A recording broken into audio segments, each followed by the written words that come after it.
We are live. Welcome, everybody. This is another edition of the Night's Duel. We've got James Baumgarten versus Vincent Schroeder. Vincent was here last week. He won. This is his second week. James is a 597 Fargo. Vincent is a, what is that, a 572? Yep. This should be a great match. And we got in the booth today, we got Adam Starkle and Ray South Strip Skinador. Yep. Every ball is a rail. Oh, boy. Here we go. So race to 10 and 8 ball. It will be, yeah. It'll be BCAPL rules. Race to 10. They just lagged for the break. And what was it, James? Won the leg? Yep. So this should be pretty exciting. They're playing on our brand new diamond 7-foot table, Pro Cut pockets, new Simonis cloth. It's So- going to throw you some curveballs, I guarantee it. Question here, Chris Gutanis. Is that an unfirst error if you lose the leg? No, we're not doing stats. Don't worry about stats. Just checking. Stats are for just the Kings, which are Gotcha. on Fridays. Gotcha.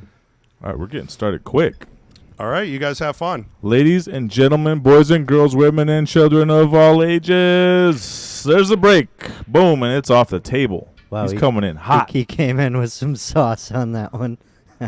This is my favorite shot of pool is the break shot. And I didn't get to see too much there because you really Well, that second Went ball quick. break can get away from you if you overhit it or catch it with too much top. I think a white ball left the table before the rack and skipped off the ball. We'll be coming back to that analysis on the break. But just to get started here, this is Ray Skinador, and I'm joined in the booth in the sweat lodge here by my esteemed colleague, Adam Starkle. Mini-me. So it looks like he's going to start with stripes. He can play the breakout shot to the 7-14 right away, right? Yeah, so BCA Solve the problem. Challenger chooses 8-ball. I'm pretty good friends with James Baumgartner, a.k.a. Cool Jimmy. Yep. He does exactly what he needs to do to be able to run this rack out. Create some separation between the 14 and the 7.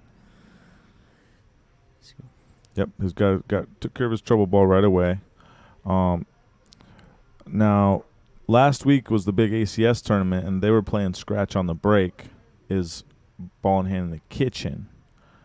We are not playing that here. We're playing BCA. These are the main rules. Most people play tournaments by. Most people gamble by. You scratch on the break, it's ball in hand. And he broke out his first ball pretty good. He did create a later problem for him where they're kind of stacked up. Yeah, you either get the 13 out first, but you got to get on it. And he's probably trying to decide when do I get on that or do I play the combo. Both are doable, but I'd rather remove the 13 than play the combo myself. You can probably shoot a little I kind of like the 3-inch combo. draw shot right here, and or I just kinda set up like for the combo here. Okay, you just set up Um, for the combo. Just because you're so set up now. You just roll the 9 in. You're dead perfect on the combo, which you can also roll in and keep the 14 by the hole. Right, and that's always a danger with those combos. If that 14 slides out, you don't have it anymore. So you got to be careful. It's delicate. Now he likes what I was thinking. Yeah, and that Both 10 choices were balls pretty good is though. final ball to the 8. He decided that a little while ago.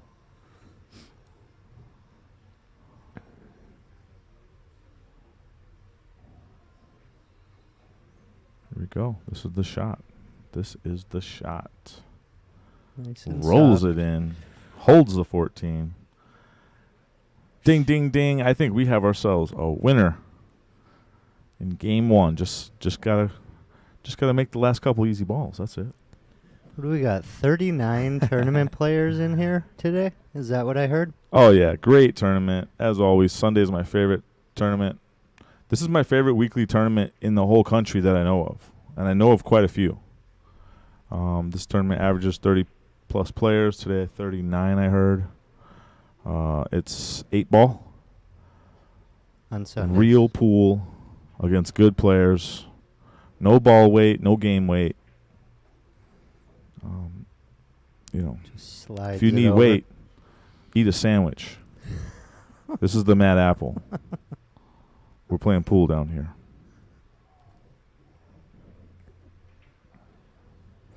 A little bit of angle on this last stripe, but should be fine. Now, here is something that's interesting. We just got all brand new tables here. All new felt. And every time I missed a shot all day today, I'm blaming the new felt. They're very slidey. And A little slidey, yeah. they take the balls good, but they'll kind of rattle on you, too, if you're not careful. It's interesting. So this could come into play here where you do have a little bit of angle. But watch with this slide. That ball is not going to want to come off of this rail The cue ball. like it usually does. It won't come across the face of the 5 and 8 He's easily. going to try to go forward. Yep. Okay, yep. Yeah, you can hold it Nice. on that side Oh, of the that was ball sweet. because of the slide, right? Normally, you'd probably run right into the 8 ball or very close to that 8 ball there. Yeah, that slid. Mm-hmm. It also accepts the. So as we saw the photos on Facebook, the pockets. Depending on how you measure at the mouth of the hole or the Point or the to back, point, yeah. it was 4 inches. So the pockets are super tight, but the slidey cloth, brand new, makes them play a little bigger. All right, so there's a quick 1-0.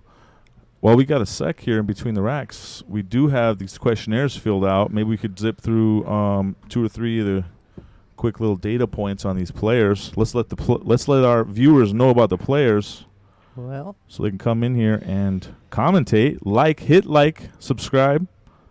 well, it says This here is a that treat.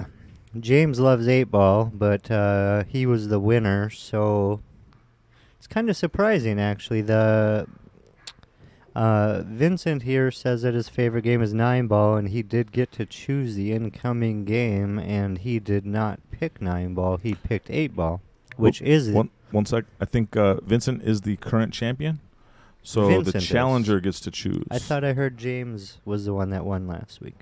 Okay. James has yet to play. This is his first time under the bright lights. Okay, so James came in, He picked is 8 ball. sweating like a pig out there. It's his favorite game, so that does make sense. He brought his good luck charm. His lady is here. I've never seen him lose with her in attendance. And I was trying to get her to come in the booth and just give us all the real dirt, because there's a lot.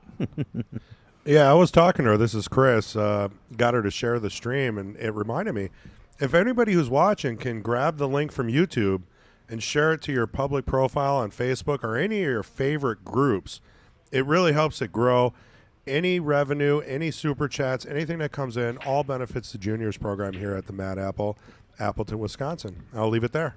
Oh, I didn't even know that. It goes to the kids. Ray love the kids. It definitely Hashtag. does. I Ray actually got Ludwig. my opportunity to work with those juniors this morning for the first time. It was really fun. Ooh.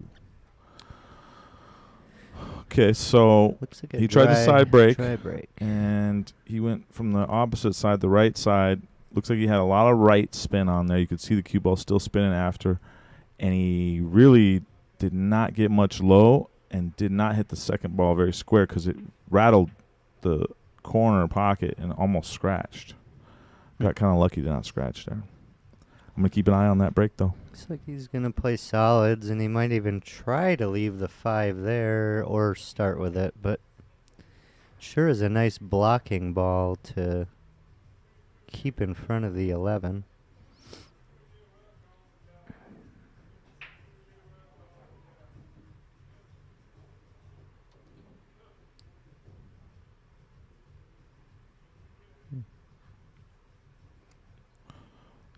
So I'm sharing my link right now. I just did it. Boom. Popped to my Facebook real quick. Shared the link.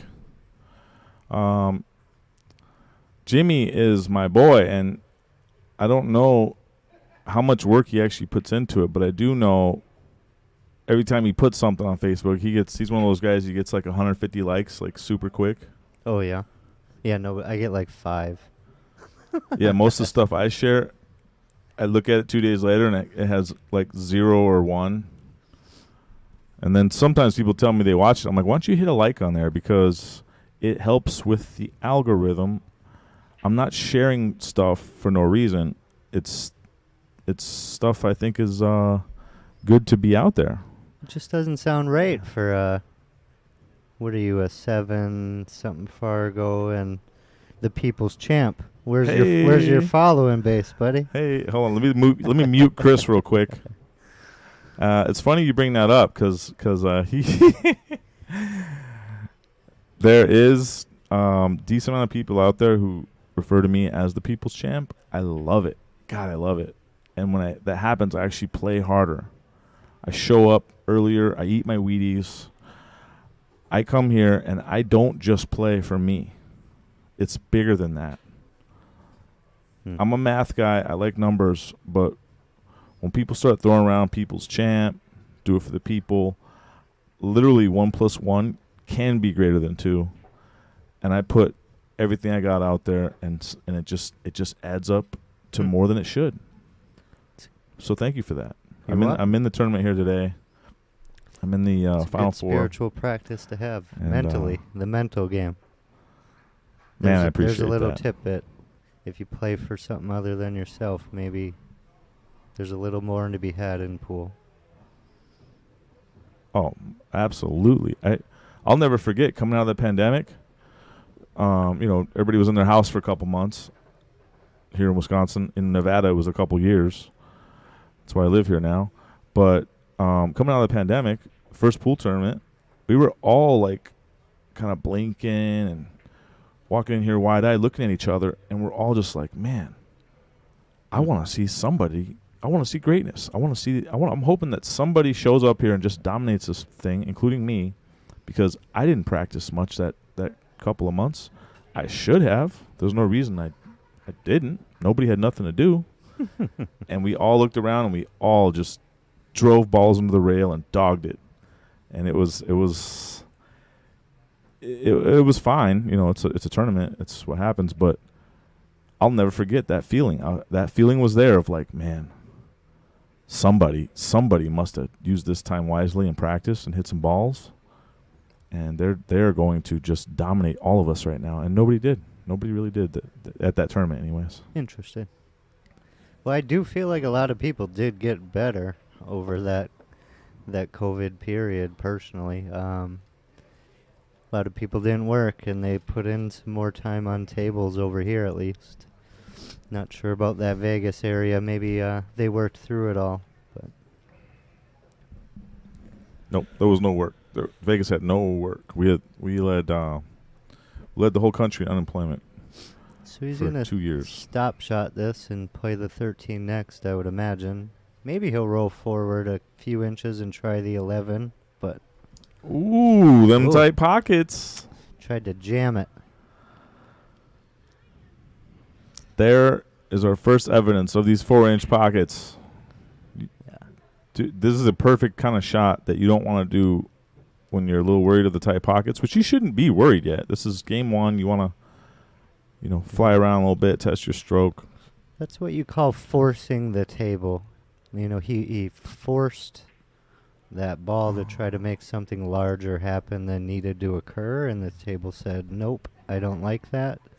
You're going to have to slow roll it or play it a little softer. So he's got a half pocket here. He's going to play the 3, open it up. I'm not sure what he's going to do with the cue ball here. That's not what he wanted to do, but that'll work. Yikes. He's a little close to his work, but it's doable. Yeah, as long as it's lined up, you just got to get your cue out of the way and make sure you don't double hit. So I'm going to expect to see some elevation here. Getting back to this one ball from this shot is not easy. You're working away from your work, but he's still got a good angle. It's cuttable. It's open. On that shot right there, I liked elevating the cue. Even though normally that's a bad idea. Okay, he's fine. He hit that ball good. And he has a sweet 8 ball here to make it 1-1. Couple reasons why. Got in here? A couple $100, something like that. Oh, I know Jimmy gambles. I'm not sure what the flyer says, but I'd be willing to bet there's some side bets. Maybe even ask him to jack it right before he started.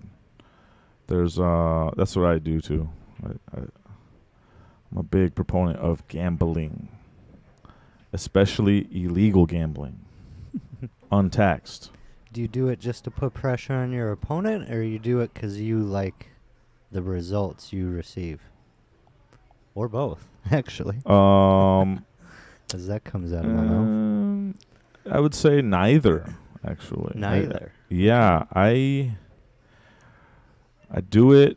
I like gambling because it makes everything a little more interesting. So I look at money. Chris already knows this. Money to me is just units of freedom.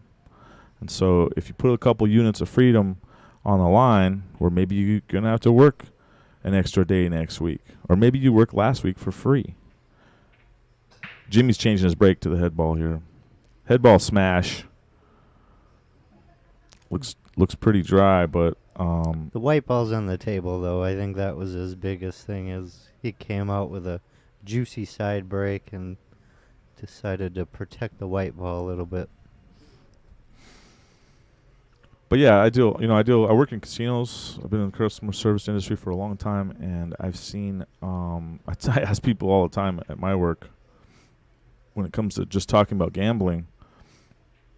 A lot of us are in fantasy football leagues. Imagine playing a fantasy football league with no money, which you could do, and it's fun. Mm-hmm. But if you put $20 a head in there, Yeah, or even if $100, it's a friendly little bet, yeah, it adds now an it's more element fun. to it. Yeah. Now I'm a poker dealer. Imagine showing up to the poker room, playing poker all night, and at the end of the night, everyone gets their money back. There's actually no money at stake. Yeah, That perfectly illustrates how absurd it is to not gamble. it's a good point. Coming with a 13-10 here.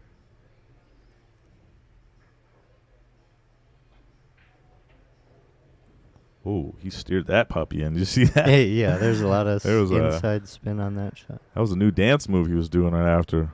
It was like, it reminded me of the stanky leg back in the 90s. Do the stanky leg. Dude, yeah. But it worked. They always say it's good to stay down, straight, everything, but there are some shots where You need to throw it and move it. yeah, you need to. The shots accomplish themselves easier if you don't have that straight follow through and that straight, everything just perfect, looking like a robot. We're humans, and that was a human shot right there, and it worked.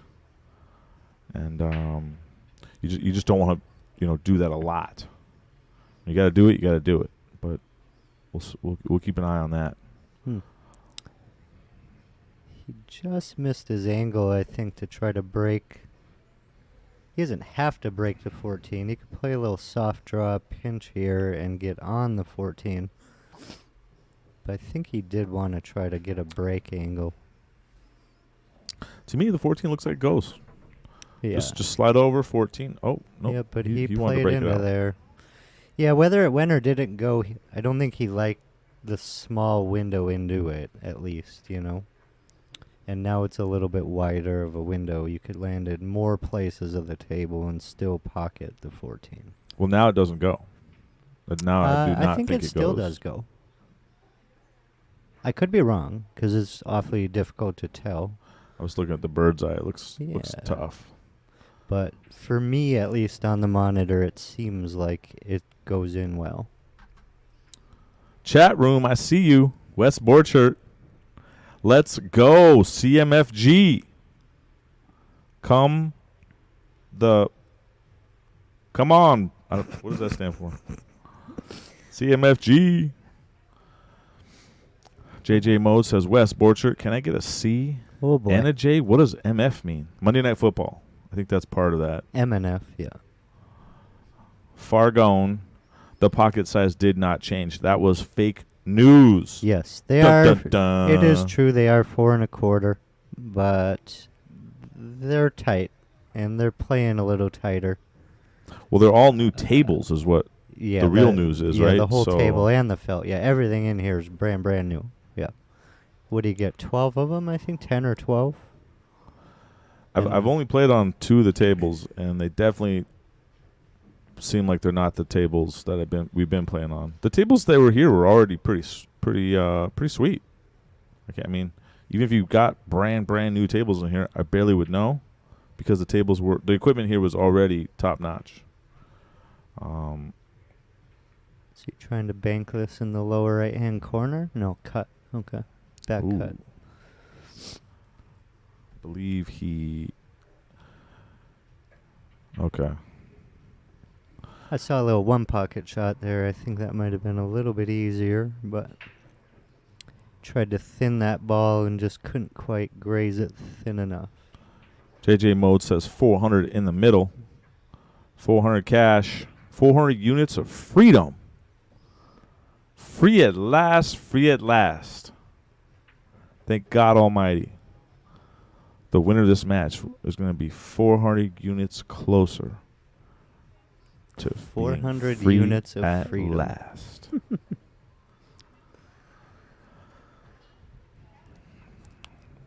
We got John Mager. Kind of like John Mayer. Kind of sounds like John Mayer. He said, thought I'd stop in and say hi. Hello, John, if you're here. Oh, yeah, this is the scene. This might be the center of the whole pool universe right now. We got a huge tournament. There was kids stuff going on earlier. There was obviously the Queens jester and the queens jesters. earlier. Yep. Waitresses running around serving all kinds of delicious hot food all over the place. Oh, yeah. If you're not doing anything Wednesday before Thanksgiving, they're throwing a little impromptu $10 entry blind Scotch doubles tournament. I do forget the exact details. I don't know the starting time at this time, but I do know on Wednesday there's going to be a little tournament here. Flyer coming out soon. You heard it here first. It's out online. I didn't memorize the flyer. You can find it at Mad Apple Player Society. That was a sweet shot right there. So he had kind of a stop shot straight ball there, and he had to pull back 6 inches, a draw. He's going to have to draw this one off of the rail too, I think. Come back. Oh, he's just stopping for the 4 in the corner. Stop. That's why that last shot was so huge, because a lot of times when you want to draw 6 inches from distance, you either stop the ball or you draw 2 feet. It's a really good on practice. this brand new cloth. I can't draw very well, and on these tables I can draw like a god. It looks like I'm Dominguez on a Mighty X drill. You know, it'll go half of a table, a whole table and a half all of a sudden, and you're not even hardly doing anything to it, but cloth is new and grippy, and the ball will definitely move if you ask it to.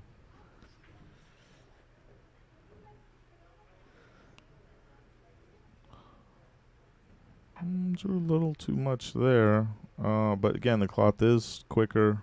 This angle's fine. You gotta love that you got this shot here. I'm weird. I like straight in. Nobody really likes straight in shots that much. I love them. I've just been playing to get myself straight in shape for too long, so I'm kind of used to bending and going forward 2 rails and doing all that more than like that angle you had on the 8, where like pros mostly they want that angle. Right. They see every ball as a rail, and that's just. You just open me up for speed coming into that first rail to come out of it, and now get to the other rails and put the cue wherever I want. Speaking of that, I got a soundboard over here. Let's see if this is the right one. Every ball is a rail. Boom. Pro voiceovers coming in. That is a 2-1 lead for Cool Jimmy. First break was from the left. Then he went center. Second break was center, head ball smash, pop the cue, dry. Third break going back to the left. Let's see what happens here. Probably going second ball with some low. Lots of low. Yep.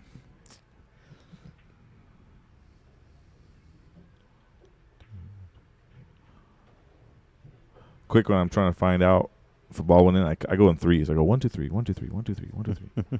As long as it's in threes, it's dry. But if that last little group ain't threes, it ain't dry. Something down. So that was a dry break. Jimmy's still searching for a good break right now. I am blaming the new felt. Anytime I break dry, it's the new felt's problem. So I was in here yesterday playing some 10-ball, and you know the classic 10-ball break from the box, right? Yep. I moved my break out to the 9-ball break, to the rail, to the cut break, and I felt like I was pocketing balls better. Do you think that there's any legitimacy to the slide on the break and that theory that you would have to go outside the box to pocket the balls the way they normally go? I'm just relying on your Fargo and higher experience level. So, than I'm not sure I understand the question. Say it one more time. So basically, I had to bring the white ball out to the rail to outside the box, and then I was making the classic 1 ball on the side. You know, those 2 balls that go around 4 rails were coming around. You know, that whole classic break happened better for me outside the box than in the box. And I just wondered if the balls are kind of sliding out of the break, and that's why I kind of needed to get a little bit outside. You're trying to make the 1 ball and the side on 10-ball break. Yep. So to me, that is not the classic break. The classic 10-ball break is the head ball smash. You're trying to make the Wing 2 ball second balls into the sides. Okay. You're talking about not smashing the head ball head on, which is like a secondary break. A lot of people started doing it. I'm not that familiar with that break though, so I can't. We'll talk about it after. Yeah. All right, so James is up here chipping away at stripes, I'm thinking. Is he stripes? I'm not sure. Let's update the chat though. Wes Borchert, he says, "Cool mother brother, shut your mouth, Jimmy. Only his real brothers know." John Mager says, "I was just quoting a John Fields sentence. I've been here all day." John Fields, hold on. I got a John Fields soundbite right here. If anybody's watching, just peep in here. Just say hi. Boom! I love this soundboard. There's mine. There's Johnny Fields, and I got one more soundboard treat for you guys coming soon. It hasn't been appropriate yet, though, and you'll know why. Also, Avenue Auto is asking, is there new balls too? I don't have 100% certainty on this, but I would say no. Yeah, not at this time. Definitely all the racks out are the same racks. Whether or not Kendall is changing those over, I'm not positive about. Currently on the table is a set of Predator Arcos 2 balls, yes, but the rest of the racks that we run here on the tournaments are not. So Avenue 2 also asked, heard they're switching to Arcos 2. Chris Gutanis, the GOAT, he came in. He knows quite a bit. He said these are all the original TV set for now. New balls are still on the way. Ah. So he's coming here to slide that 3 out of the way, so he can get his combo later without it being a triple combo, I'm imagining. Wow. And he's probably going to break the 7, yep. He came out of that shot smelling like a rose. That seemed like moving a lot of balls for me, and but if you can end up right where he is right now, then I love that shot. I don't know if I would. I don't know. Well, I mean, he did have ball in hand. At least he was able to put everything where he wanted it to go, you know. I don't think I'd take that right now myself. I'd play the combo. Wait, what? He's you gonna gotta try shoot to. this one ball. He's gonna try to get the one out right here. Because it's a backwards a little bit. That combo's way tougher. I think you got to shoot this right meow. Yeah, but if you're straight on it, you don't have to worry about it.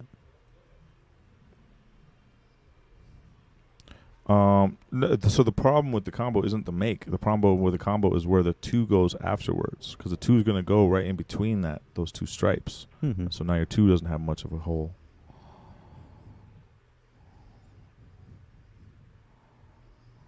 So he went with your choice. He bypassed the 1 for now. We'll see if that comes back to haunt him.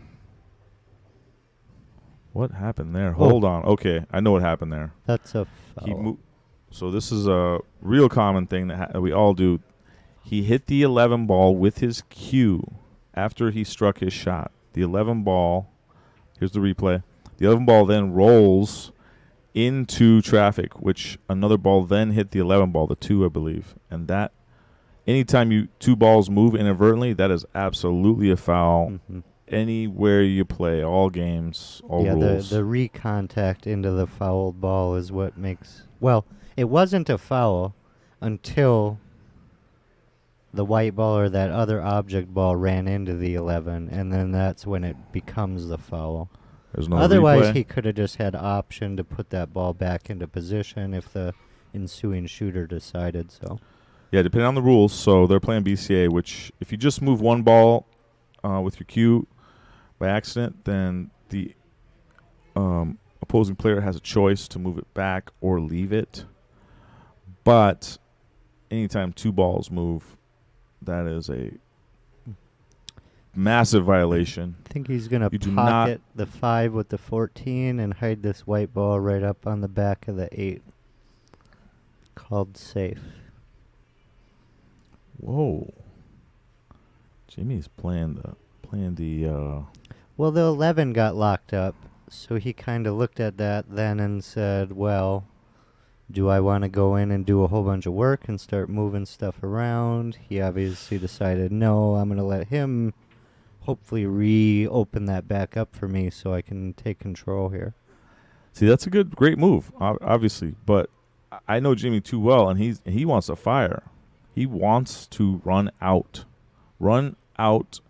and run over you.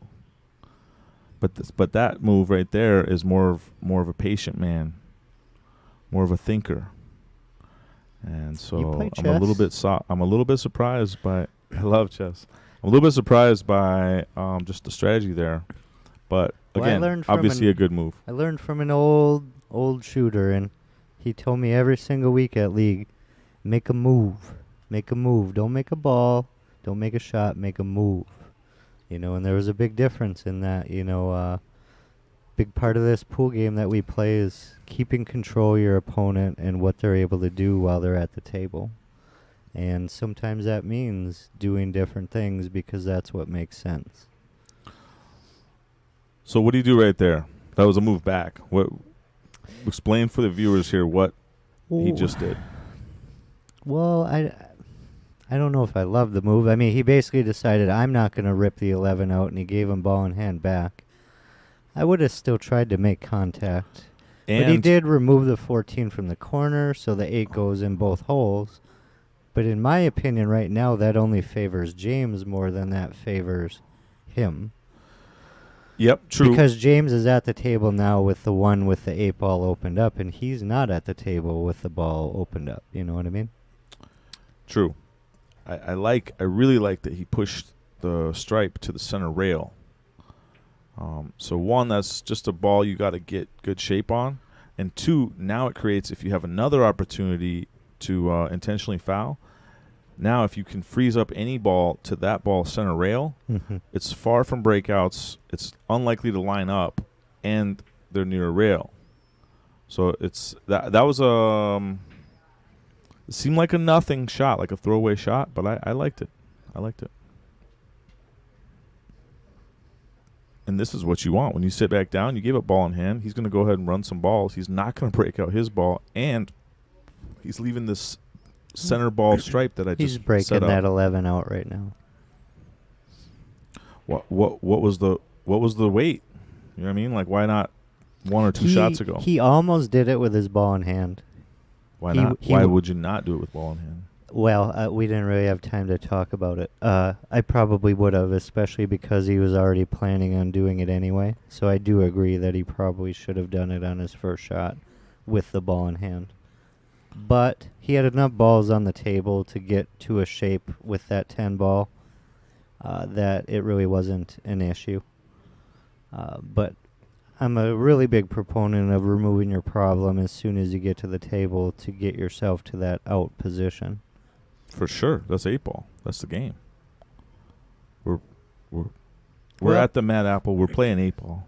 Not everybody plays that aggressively. Some people are going to sit and wait and patient and chip and safe and, do that kind of stuff. I'll smash into it. I'll take the luck. I'll, let some balls move around. I'm not worried about it. I'm trying to get out. A little bit of a weird angle here. Yep. See, and there that's that new cloth tight pocket. I've seen so many of those shots in the last 24 hours that they're more than halfway in the hole and they just work their way right back out of the pocket. That was a weird angle. I knew he had to kind of force it to slide over, or at least it felt like it to me. Yeah, and that's probably and then that tight just pocket just said nope. It. Yeah. Said no siree. Sit down, be humble. Well, you could do two things. You could take the long 2, or you could play the 1 in the side and get your white ball into a much more favorable position for the 2. Wait a minute. I got to go back up 1 second. Here's the soundbite for that last shot. He's looking at that 1 on the side. Oh, man. He hit that ball terrible.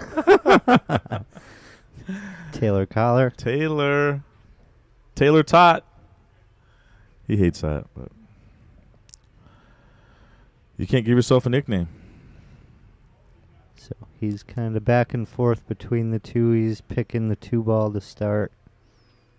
It's a real do or die shot right here. Wow, he steered that in.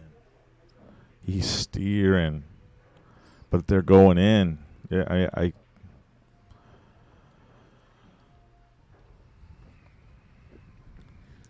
he's not getting lessons from me.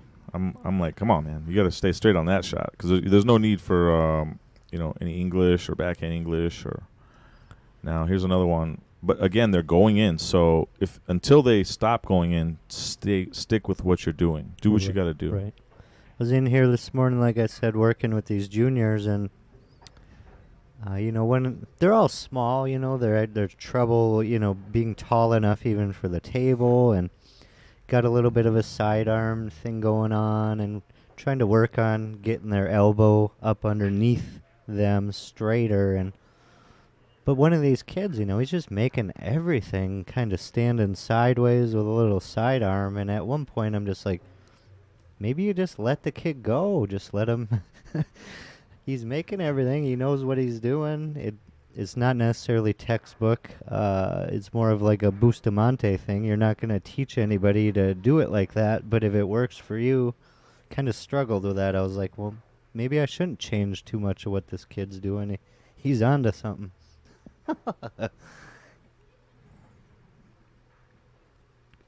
So catching up with these comments here, we got Jody. I've never played with Predator balls. I'd be curious to compare them to the Airmouth Premiers. I like Airmouth overall, but it seems like all the big tournaments are going Predator. Riley, I think if I was playing, every time I made a ball, I would yell, score, and run around the table like soccer. Take off your shirt and penguin slide under the table. World Cup is coming up. I like that. I like this. Moscone Cup is coming up. Here's another break. We got a 2-2 score. You got Tyler Steyer representing Wisconsin at the Moscone. That was a better break. Head ball, pocketed 1, I saw.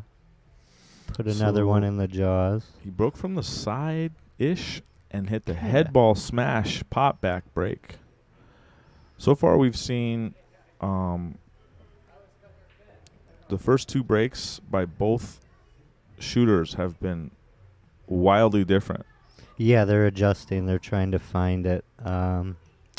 like I said, this new cloth and the new slide, I feel like the things that you normally would do aren't working the exact same as they normally do. And I just have to believe that the balls, when they leave the rack, are sliding to start. And then they're catching their normal, or they're catching a position that isn't their normal position. So I think guys are moving around the table trying to find where can I get a ball in. Ooh, opening shot. You notice that I keep noticing everyone's missing to that same hole, even at the last match. That It's lower that left one there, or corner upper pocket. left, upper left on our monitor. That people keep missing at. I don't know if there's something to that or if it's just a coinky dink. Or no, upper right. Yeah.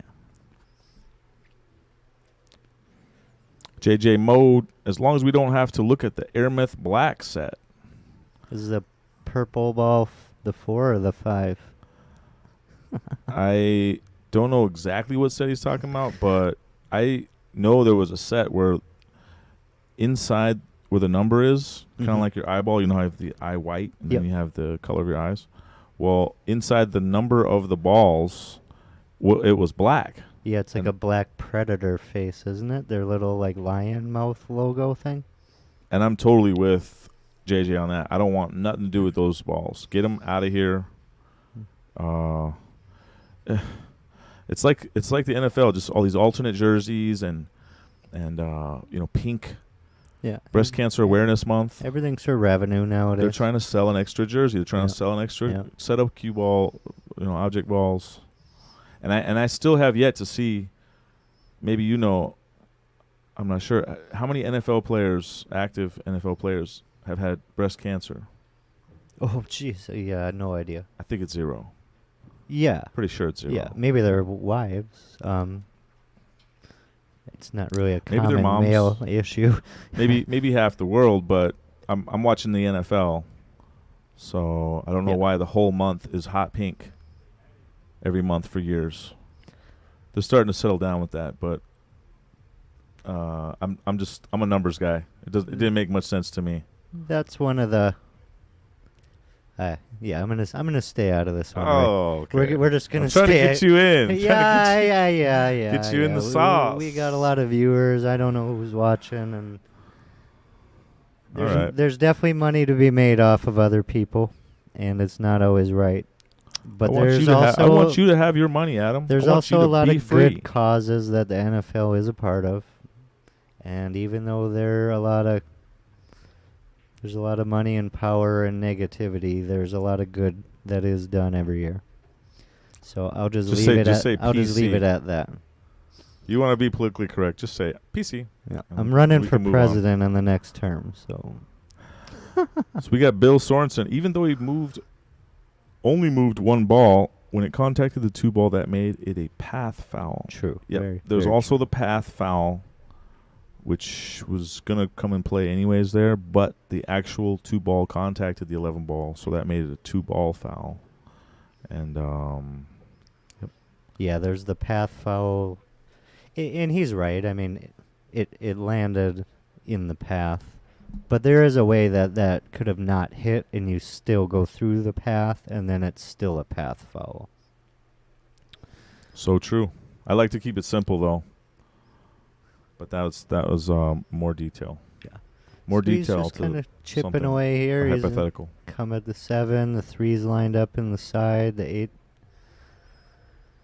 is lined up for the other side. So probably going to have a stop shot on the 3, stop shot on the 1, stop shot on the 8.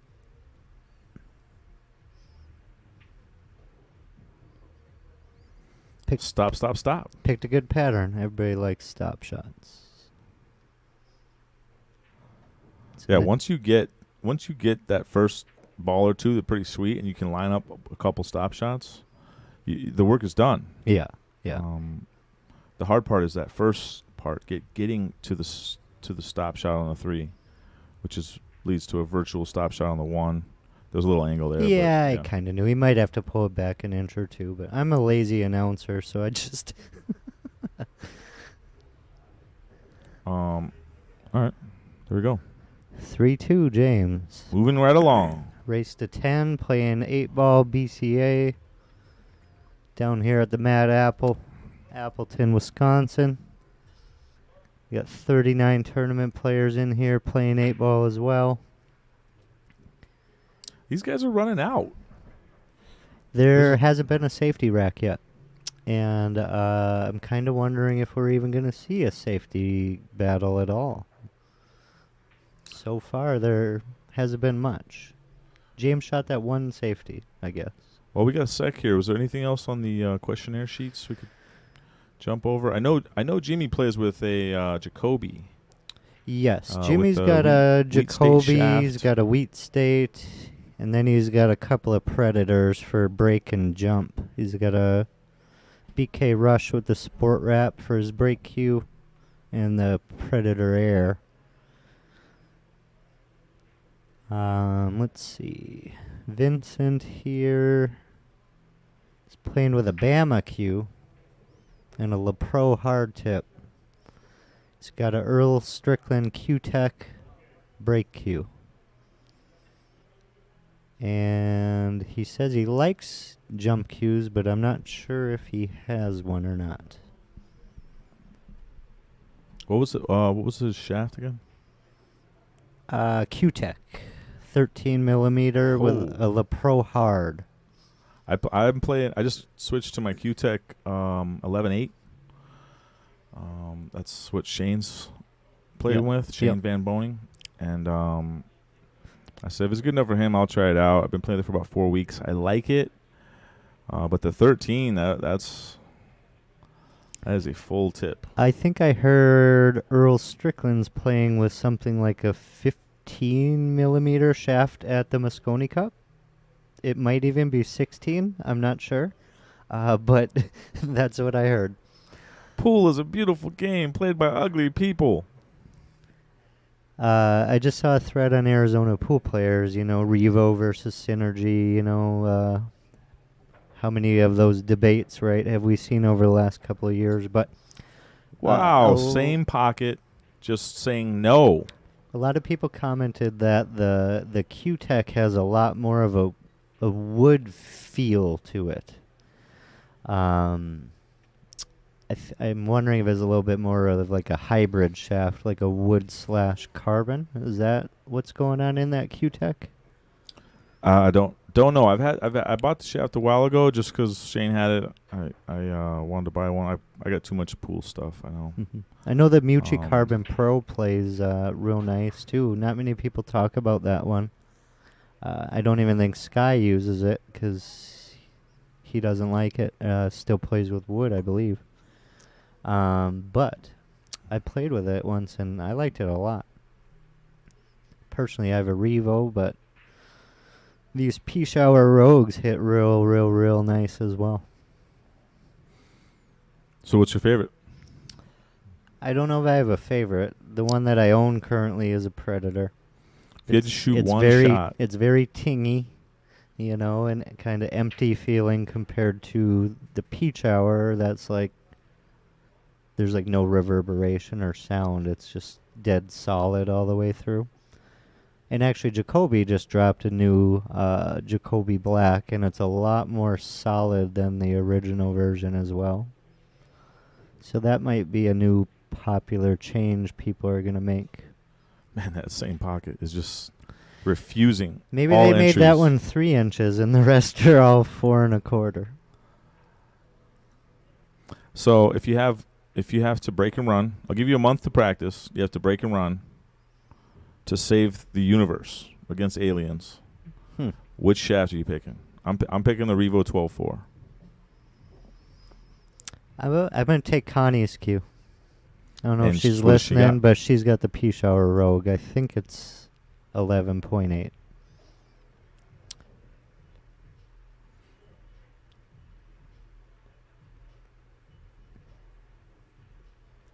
So finally a ball goes into that hole.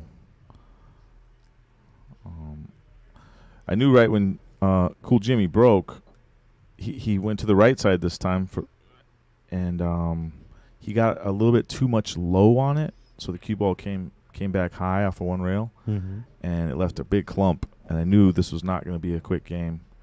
But he finally did make a ball, and he had control after the break. So that is progress. But in this case, progress is very slow.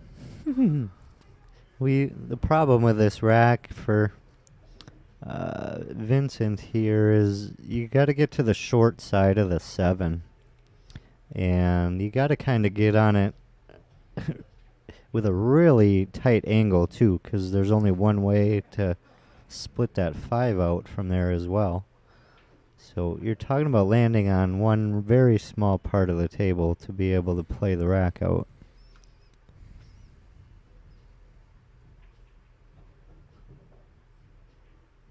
Unless he's going to bank this Yeah, one I and like- come around 2 rails and try to split into it, which I think is what he That's was very eyeballing. aggressive. I like playing it safe here.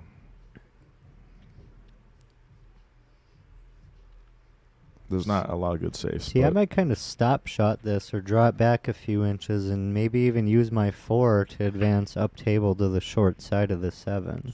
But I would have wanted more angle than this to do that.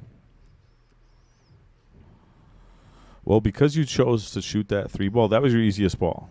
So now you just basically took your easiest ball off the table, which means you have made a choice, not just to shoot the easy ball, but to try and run out. So now he is. This is what in poker they call all in. If you don't run out here, you're supposed to lose. You had much bigger advantage one shot previous when you had that hanger kind of saved there. He went to try and get down there pretty nice, like I think like you were saying, nice on the 7 with the breakout. Did not get there. Doesn't have much. Now you're looking for a much weaker safety than you He had. had 2 a shots bigger ago. angle before the 3 to play that 4 ball and to get to where I was talking about. And instead he shortened the angle, and then he didn't have enough to work back up table with. Jamie is licking his chops in his chair right now. Yeah, this is a lot of drawing to dead right here unless he just miracles you out, you know. Wow. I really like that shot, actually. It It looked like he played it on purpose to double kiss and speed the cue ball down to the rail. That's, I'm pretty sure he went for that on purpose. That was sweet. pretty high level double kiss shape, right? Everybody loves double kiss shape. Yeah, you got your one off the rail. You accomplished a lot there. You created distance.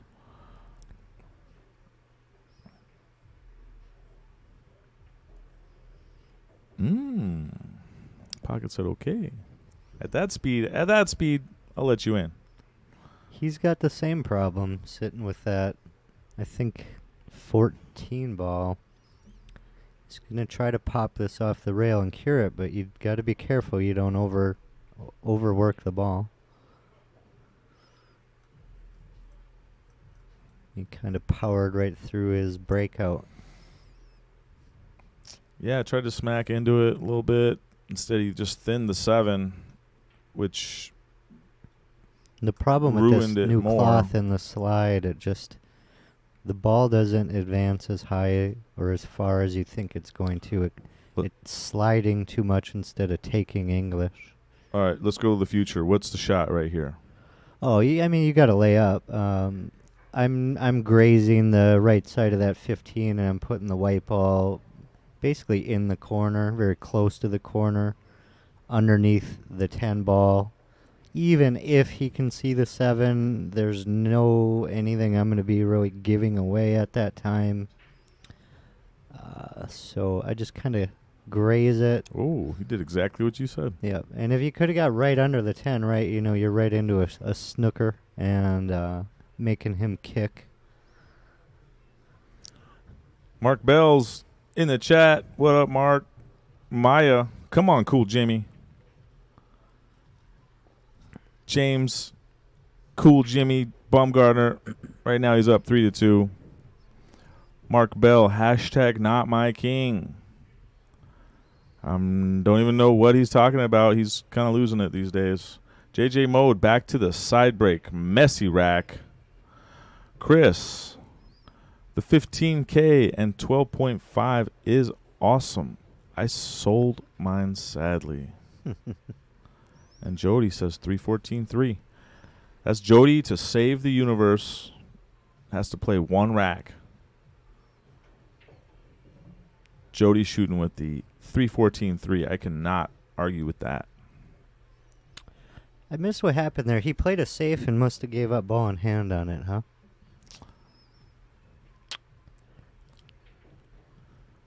And now Must Jimmy's have. in a I'm looking at the position chat, to try to run out here. Oh, we got a super chat. Somebody threw us $10. And all the money goes to the kids. Hashtag Ray love the kids. $10. Thank you, Chris. Yep, so he's got to back this ball up maybe 6 inches, 3 cue ball rotations roughly. Jason White, he's chiming in. He's helping us out. He said, didn't hit a rail. Thanks, Mungo. This is Adam Starko and Ray Southstrip in the booth. Yep, there was a comment. Who's in the booth? Ray Skinador on Facebook. I'm Ray Southstrip. In the pool room, he's the people's champ. People's champ. I used to play football. I was number 87 in the program. I'm number 1 in your hearts. Wasn't that Mark Chimura's number? Robert Brooks. Oh, yeah, Ray was Robert Brooks, yeah. Classic. Jump in the stands. That's a good jam right there. YouTube that. Leroy Butler just re-jumped back in the stands after however many years. He was the one that invented that Lambeau leap. Okay, so Jimmy's working a diamond system here. He doesn't have much of a look, but he wants to get a good hit. Hit it with Maybe some good 11 up speed. in the corner.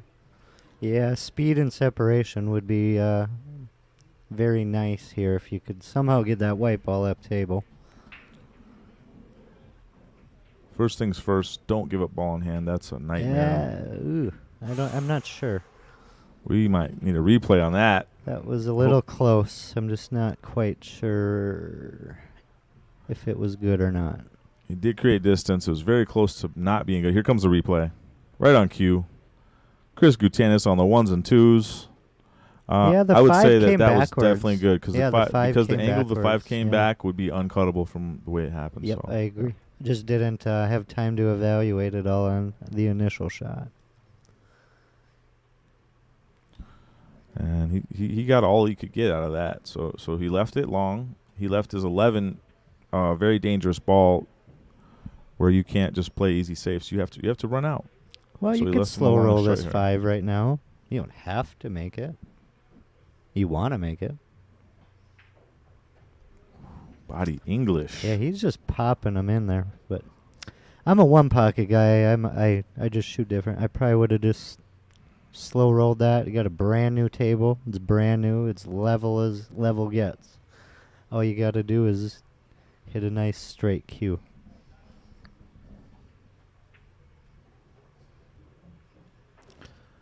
But he's in fine shape. Just play the 7, play the 1. So he could before go the other way too. Yeah, 1 first. Yeah, he's weirdly straight on the 7. I'm probably shooting the 1 first here.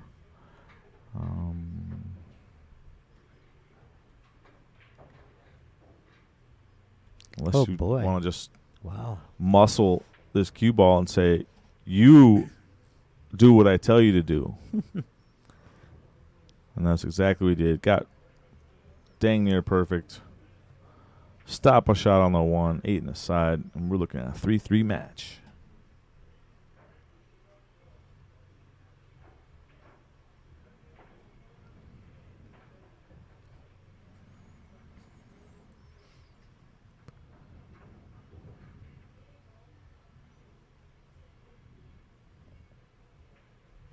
Boom.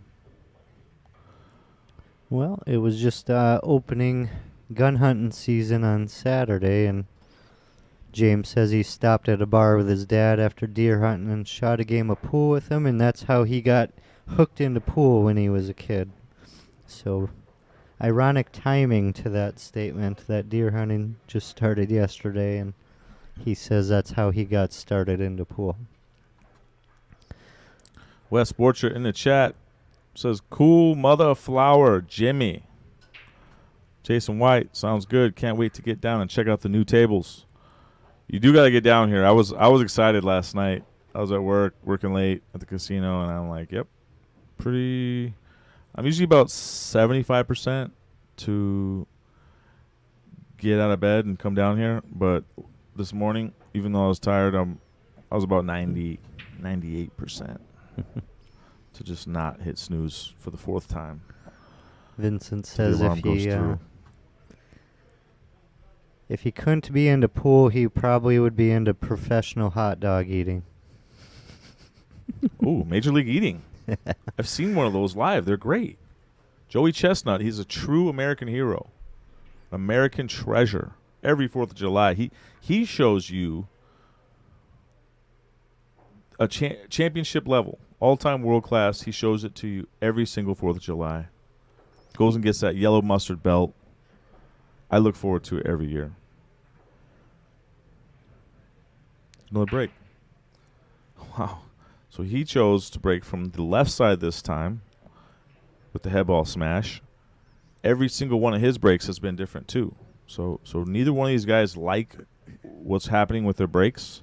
So they're moving their spots until they find something they like. I think that's a great move. Nick Serpus, this is Ray Skinador and Adam Starko here at the Mad Apple, playing 8-ball, BCA rules, race to 10. Score is currently 3-3, obviously.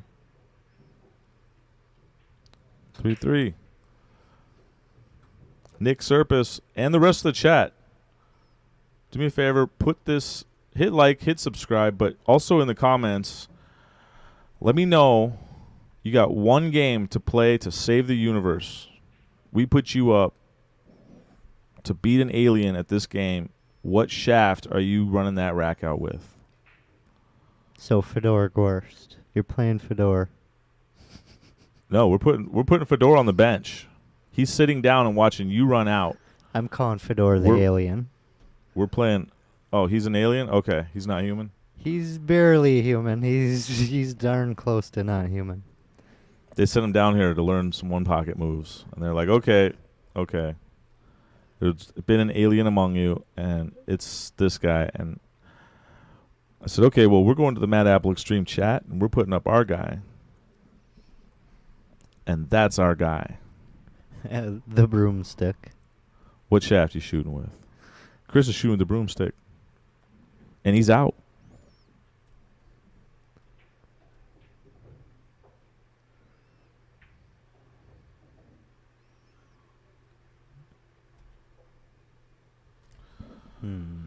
Vincent made a ball on the break. He's still early in this rack, trying to get out. Looking good though. Looks good. It's a little awkward. The balls are in an okay position, but not great. If you play, it's just kind of hard to get into each of the windows, in my opinion. Okay, real quick. So if you look at this 9-ball, normally you could shoot this 9-ball with a little bit of inside. Mm-hmm. I hope he doesn't do it, because with this new felt, if you play that inside off that rail, it's not going to catch. It's going to slide right through it. You're going to crash into the 4. You don't know where the cue ball's going. Mm-hmm. He might bump into the 4 right here with this white ball. Yeah, okay. I like that shot a lot better. He went out and around. Yeah, that's the better way to go. And And now he's almost got a better angle where he can use a little outside English to get a better angle on this 10. And then I'm ending with the 14 ball. You got a couple choices here. You go 10-14-9, or you can go 9-10-14. Mm-hmm. I'm not sure which one I like more. I kind of like the 10, 10-14-9. 10-14-9, but just distance-wise, 9-10-14 is a little better.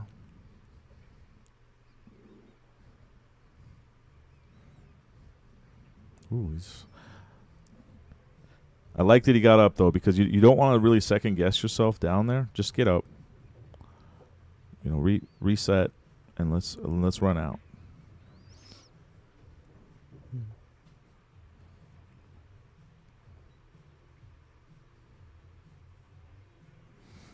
That was the other reason I wasn't sure if he could do that with the 10. If he shot the 10 right there, I thought he had the angle to do exactly what he did, which was just bump the 2 over a little bit, which opens the 8 ball a little more and lines up their 2 solids.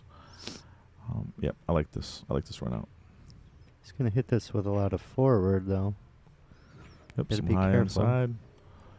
Slidey rails. Sometimes that inside don't catch much, but he had a pretty good angle there. Here's another shot. See, You're playing this is inside. what I would want to avoid, though. I don't love this 9 to the 8. I mean, I get it. It's in the middle of the table. I love it. You love it. I love this. See, Yeah, you can to go. me, it looks like he's almost straight. He's close to straight. So you kind of don't... You got to, like, really get into this ball to get back up table. Lucky he didn't hit that 7.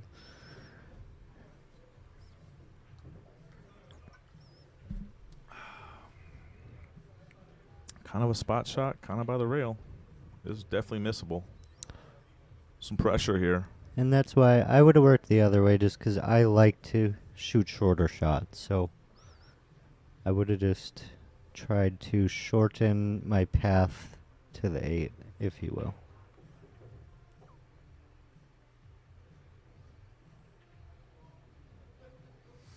All right. 'Cause Now, of that. I have a comment on the speed of shooting that 8 ball.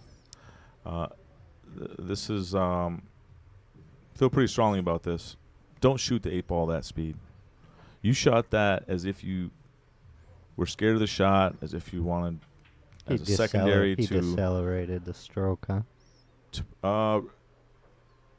maybe, but before you even get to that complex of what he did or why it went so slow, it's just too slow. Hit it more firm. There's a thing called cinch stroke. Hit it at a higher speed. If you're playing a super low player who literally can't run 7, 8 balls, then leaving the 8 ball by the hole makes a lot more sense. But you're playing the cool mother player. flower, Jimmy James Baumgartner, and he's out.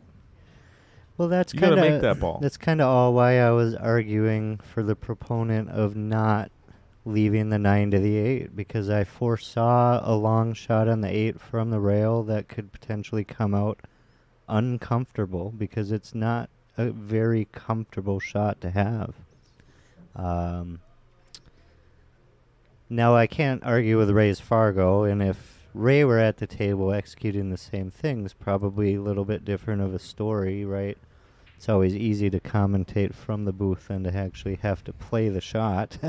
Well, you were, but so I just... it was a trade-off. What you were yeah. talking about was not leaving distance with your last stripe versus you would have to come from distance to get shape on your second to last stripe. So there was no perfect solution there. Sure. It was a trade-off. Sure. And your choice was to Shoot the harder shot first, not on my 8 ball. shoot the harder shot first. I don't want to be on the hard shot on my 8.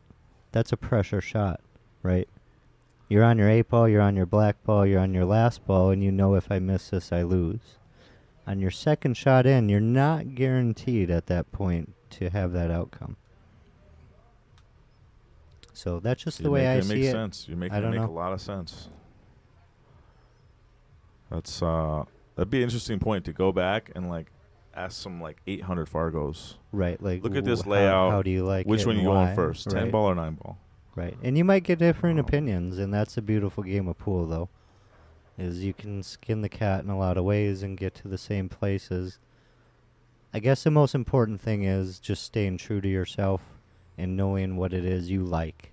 Because if you put yourself into uncomfortable positions, you're probably going to get uncomfortable results, right? Craig Kutina. This is such great commentary. I have to subscribe, and share. I agree. Do we have Taylor or one of those sound bites that fits with that? No, I only got the three sound bites. And Taylor's definitely not positive. Mine's pretty positive. Mine sees hope in all of us. I see the glass half full. Taylor's not so much one of those guys. This is a hot neither's booth, his by quote. the way. I'm wearing a winter cap, and it's steaming up. Oh, this is the sauna. I don't know how many times you've been in here. This is Yeah. Well, I'm wearing winter clothes. I got long underwear on here. I got double layers. I'm wearing a winter hat, and I'm sweating. Nick Serpis says, playing pool like Happy Gilmore. Plays golf with garden tools. Charging before my shot.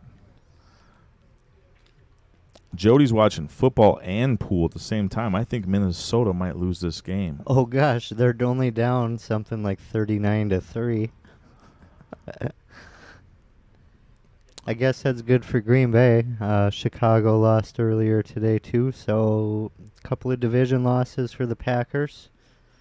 But we lost Thursday, so I guess we're all even. Andrew Brooker says, I'm with Adam on this one. Ray, you are wrong.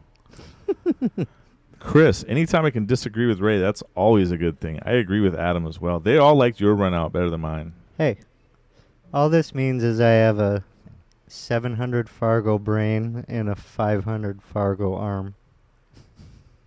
Johnny Fields. Speaking of 800 Fargos, John Fields is coming in. The peanut gallery's out here teasing me because I got a bet on Minnesota, but we'll disregard them for a while. We'll regard them as we should. They are the peanut gallery. So back to John Fields. Adam, I like shooting the 9-ball, the second shot also. Didn't like it at the end either. Yeah, you just didn't want to be working your way through that 9, past the 7, backup table, into spot shot, right? You basically decided on a 6-foot spot shot. That's a tough out. That's not an easy out. Anyway. Obviously, don't leave yourself on the rail. That was not part of my plan. Yeah. But yeah. But what I was saying is you're sacrificing an earlier, less desirable shot for a later, less desirable shot. And for me, I liked – apparently I'm wrong. Everyone disagrees with me. But I liked the 9-ball, and he actually got perfect on it. He could have went with outside English and played short of that solid down there. I think it was the 7. Yeah. Or he could have went just straight top like he did. Yeah. He went in and around the 7. I would have came through the gap of the 7. Yeah. I would have came through the gap as well. Yeah. Yeah. But you had the choice on both, and when you can see the balls better down there than even with all these cameras and bird's eye and everything. It's very true. There's only one guy at the table shooting a shot. Maybe what we should do is just ask him after the rack, hey, what do you think about this if you had done this? And then let him decide. Hindsight's 20/20 there, right? I like letting John decide. John has the highest Fargo of anyone that spoke in on this. And I like being clear, being precise. No wishy-washy, no PC. There is an answer. And right now, John Fields has said, damn it, Ray, you're wrong. I know what you like, but it don't matter what you like. What's right is right, and you should not save that 9-ball for last. I think that settles it. Until some other higher Fargo comes into the chat room. Where you at? Well, James is on a nice little run here. Nice straight 8. He's had a lot of straight 8s. I've noticed that. He had one of those in his first rack, too. See, and that's going to help you feel a little bit better about getting out on your 8-ball when you're straight in on it. Takes the pressure out of that. That was a quick rack, too. So right now, this is the spot I've been in. If you can see the overhead, Vincent's kind of doing a hand wave there, talking to himself. This is exactly what I was about to say. It was just 3-3. Yeah, just a second and you were ago. just running out, and the run out was so good that you had a double choice of 2 high percentage runouts. One of them was, let's say, 90%. One of them was 85%. I think he chose the 90%. Everyone else disagrees with me, but Ray's not sour at all. Well, a lot of people think it doesn't matter that much, but the difference between 90 and 85, it's a big deal. Big deal. Percentage-wise, yeah. Yeah. Yeah. You're still a favorite on both. But the difference between 98 and 99 is double. You're like, well, it's still 98% if you go this way. I'm like, well, I don't want 98. If I can have 99, I want that 1%. I need that 1%. I will fight and die and bleed for that 1%. Now you're getting all football here, seconds and inches, and sounds like a halftime speech. Speaking of that, I need that 1%. You should check out my Facebook. Deion Sanders for Jackson State gave a really good little halftime speech. It's a nice little hype video you could watch after this commentating. I'll check it out. John Fields, me too, through the gap. But he still got out. Nicholas Serpis, excellent idea. Post-game interviews. Yes, please. Ooh. Get the guys mic'd up in the booth here after and ask some questions. I came into That'd the be booth interesting. once after when I had a Matt Apple match, and I was just feeling it. And I came in and I was talking some trash to the it was like to the meta universe. It wasn't to my opponent or to my next opponent. It was like To the people. It was for the people. Yeah, You were putting it out to the people. It's so sweet when you play for the people. When you play for something bigger than just you, and you win. Oh man, it's like you win the Super Bowl and I'm going to Disneyland. That's that feeling. John Fields, LOL. Wes Borcher, I agree with CMFJ. Cool mother flower Jimmy. John Fields, cool Jimmy, plays a lot and going to be hard for this guy to win. Justin Campion, cool. Jimmy. Sounds like he wrote it, like he's whispering. He's like, cool Jimmy. Throw a K in front of there. Chris says, it's Different totally kinda doable. cool. The biggest issue is the music on the jukebox, but they could pop up in the booth. That's what I did that one time. I said, hold on. Don't end the telecast. I'm summoning something to say right now. I don't even know what it is yet, but just hold on. And I said something, and it was pretty cool. I don't even remember what it was, but it felt right. Mark Bell, Ray, aren't you playing in the Sunday 8-ball mini today? Yep. This 2 ball's in a brutal position for him. So is a 3. I mean, if you're stripes, you're just in such a better position in this rack as it sits currently. Just not even sure what ball I would even attempt to break that 2 ball out with, when or how. So that's why he played a safe there. He's just looking at that like there really is no foreseeable way out, so there's no reason to continue to pocket balls.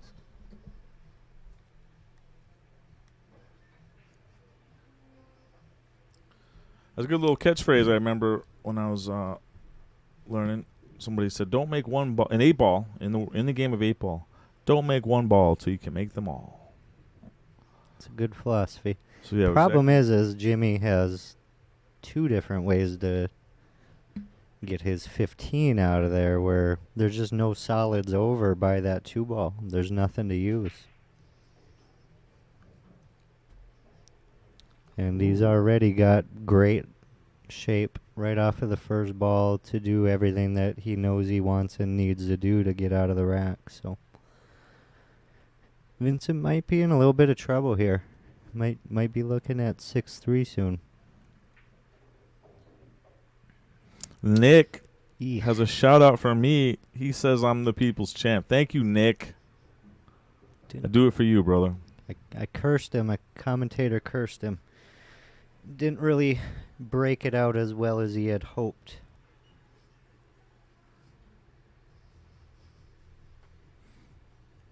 John Fields says Wes was talking cool. Mother FNLJ. There was an L in there. Yeah.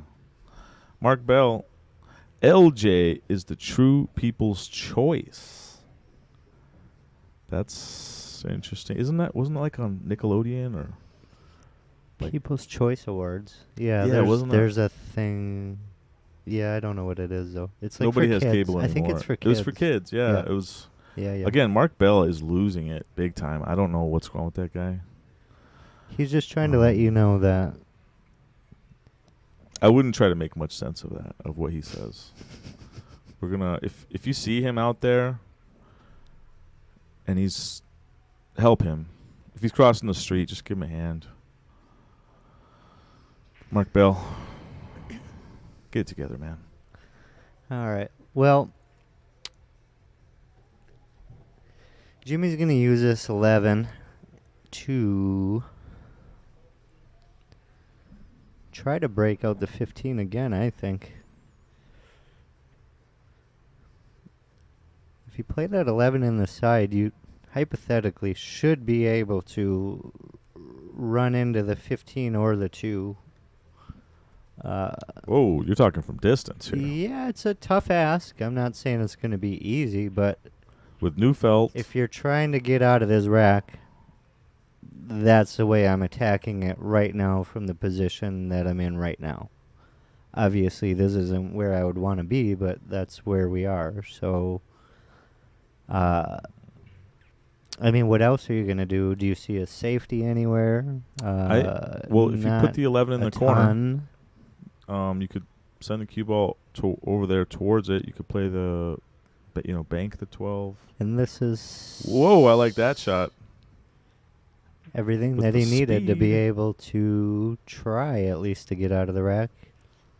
Problem is he's going to have to generate a lot of energy here. He's going to have to kind of pop at this.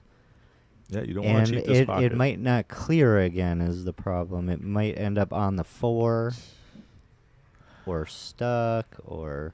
So I saw that coming. We all did, I think. Yeah, the it was a bobble. little bit straighter, and so Yeah. you got to try and jam it in there and cheat it to get a good bump there. And he did get a great bump. He's dead out on the 9 or the 15, but he tried to cheat that pocket too Mhm. much. Shot too much for shape, right? You got to make sure you make the ball.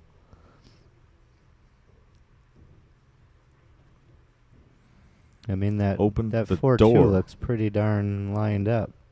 For a reigning Might be champion. a little towards the right edge, but should be able to basically run the white ball like into the face of the 15 or just in front of it and still pocket this combo and have a shot on either the 3, the 6, or the 4. Oh. Oh boy. That did not advance forward at all. Well, he's still got the 7. Oh, true. He's got a pretty True, good you angle. can bail out with the 7. The 3 ball is obviously your biggest concern, so you want to get going on this 3 ball pretty quick. Swing for shape at it first shot. You don't get there. Honestly, Swing I again, might second safe shot. on this 4 ball, cut it towards the left upper corner, not even trying to make it, and putting the white ball on the short rail underneath the 6. Jimmy's out. Jimmy is out from everywhere. He is chomping at the bit, wanting to get back on this table right now. You got to get out. That was a pretty good shot. He struck that it was well. a good shot. That was a good shot. Hit the 9 flat, which is kind of a bad bounce there. Almost anything but hit the 9 super sharp there. He's probably got a shot on the 3, if not the 6 first, then the 3. Now he's still got to work. He's got some angles that ain't that nice. Problem with pocketing the 3 is I think he's going to run into the 6. So he's trying to go forward past the 15 here. Oh boy. Yeah, there was a lot of problems there. And he got very lucky. So he tried to come around 3 rails and get on a 6. Again, these pockets are tight. These pockets are tight. You want to cheat a pocket? Jam it in, try and break a ball or come 3-4 rails. Good luck. Good luck. He tried, and he actually just got a roll. This is what we call getting a jelly roll. Speaking of Jelly Roll, he's one of my favorite artists right now. You know who I'm talking about? You know Jelly Roll?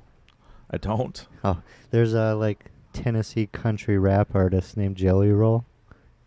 He's good. Should look him up. So he's gonna kick this 13 in. The side pocket underneath him.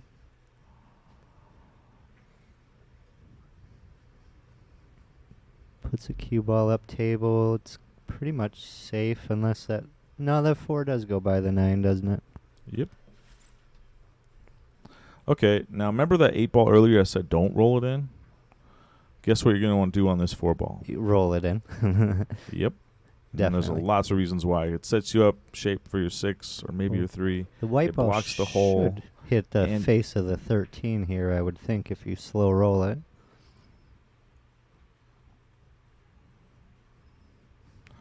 Looks like he's gearing up with some low. Oh, okay. That works too. Maybe that was better. I don't know. I'm a bit of a forward player more than a draw player, but Not left, not right. Forward. I'm with that. John Field says he's coming out of retirement again. Ooh. Hang on one sec here. Last little cleanup here. How are we getting on this 8 ball? I'm not cheating no pockets. I know that. Stop shot. Shoot it up here in the lower right corner. Okay. Okay. Or twist it and, yeah, do what he just did right there. Hit a good angle. He hit it Do what perfect. Vincent did. That's what you should do. So now you're 5-4. Close the gap. now you're back in this. Again, I always think of imagine you're in this match. A moment ago, Vincent was 3-3. sitting in his chair, shaking his hand because he was running out 3-3. It was about to be 4-3 him. Mm-hmm. And next thing you know, very quickly, it was 5-3 James, and James was racking and getting ready to break. And that rack right there is, to me, like a set saver, right? 6-3 as opposed to 5-4 is such a tremendously different score and feeling, right? Because that was a huge swing to go down by 3 or down by 1, in that one game. Huge. Huge. Every game's kind of huge here. You don't want to let anything get away from you. The only games that really aren't huge is if you're up 6-3 and you maybe gave a game away. Like those are the games where it's like, okay, that was weird. Yeah, But I can collect myself. I'm still in good. control. Yeah, Yeah. blah, blah, blah, yeah. He's fighting for this rack. Neither one of these guys are happy with their breaks, and they shouldn't be. Hang on. I might have a soundbite for that. Oh, man. He hit that ball terrible. That's what's going through their heads right now on all their break shots. Well, we're about to encounter another break right here. Let's see if he changes anything or does anything different. What happened? There was a little bit of discussion there. He was about to re-rack, and now he's saying, nope, I'm going to take it. This is so sometimes when you get on a table where it's just super tough to rack, you got to kind of I'm not sure that this is happening right now, but you got to kind of agree with the opponent. Be like, look, man, you're racking, I'm racking. We both know it's tough to get a good rack here, so Ooh, that was a I good may break. rack a hair high. I may, like where the head ball is settling or most of the balls are settling. And that's I think what happened there, where they were just kind of just Wow, saying, that okay, was dry again.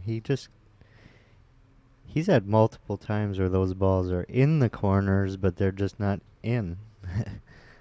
He just can't find a ball on the break.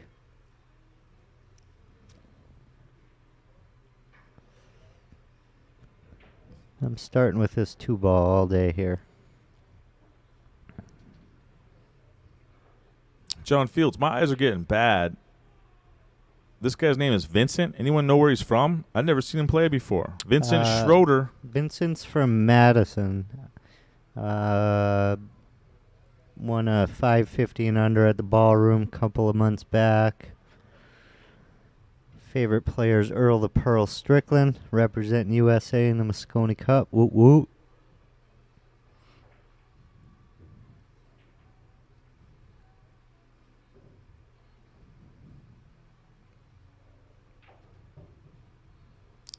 John Fields also said he's going to challenge again in the middle of winter.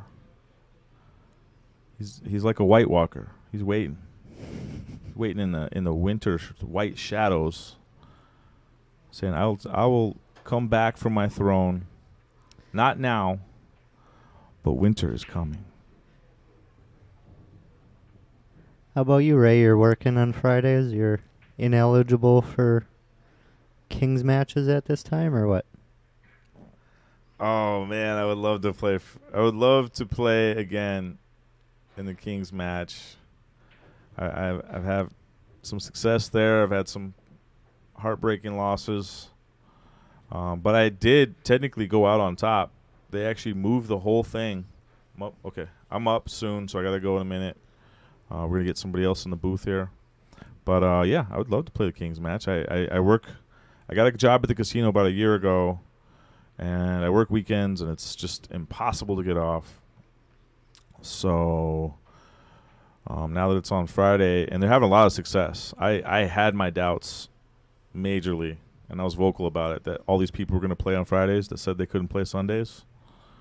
And I was wrong. I was wrongo bongo. A ton of people have been playing from all over the state, and it's been great. I would literally get off of work. Almost every Friday I get off of work, and I watch the Kings match. And I'm a big fan. But, yeah, I'm going to go ahead and pause it, mute it for a second so we don't get kicked off with the Facebook. And then I'm going to go back to my tournament. Good. It's been good. It's been great. I'm 5-4 Jimmy. I'm rooting for a Hill match. I'll see you guys. Here comes Chris the Goat Gutanis.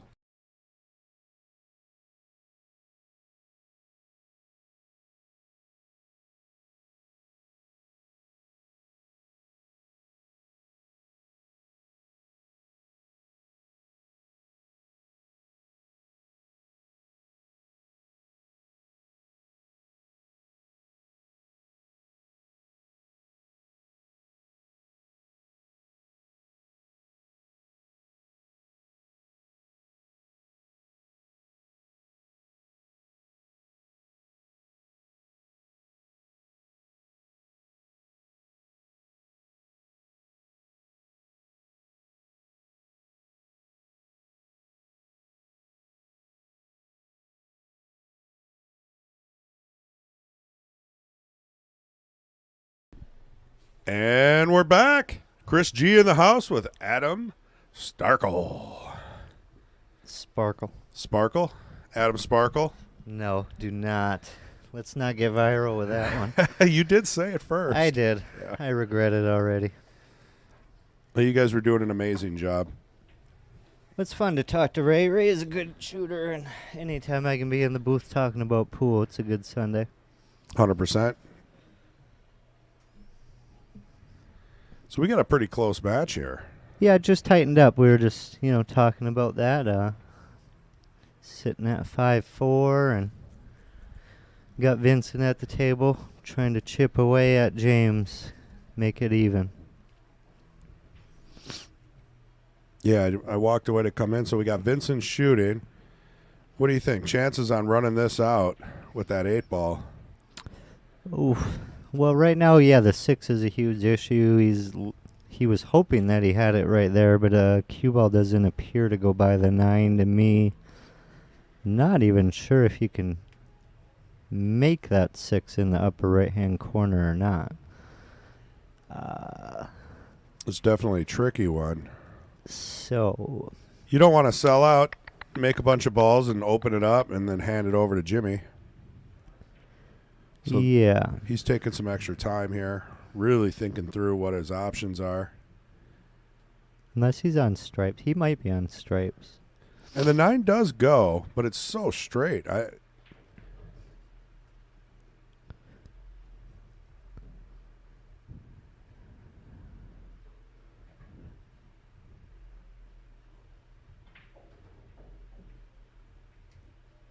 Oh, yep, he drew over there and That worked out beautifully. broke that 8 out. So now he can actually, run onto this rack. I'm going to play the 9 here in the side. I agree. Probably come back for your 15 in that upper right or upper left-hand corner. It's a natural Maybe rebound. he might be able to hold for the 11, but I don't foresee being able to stay there for the 11 very well.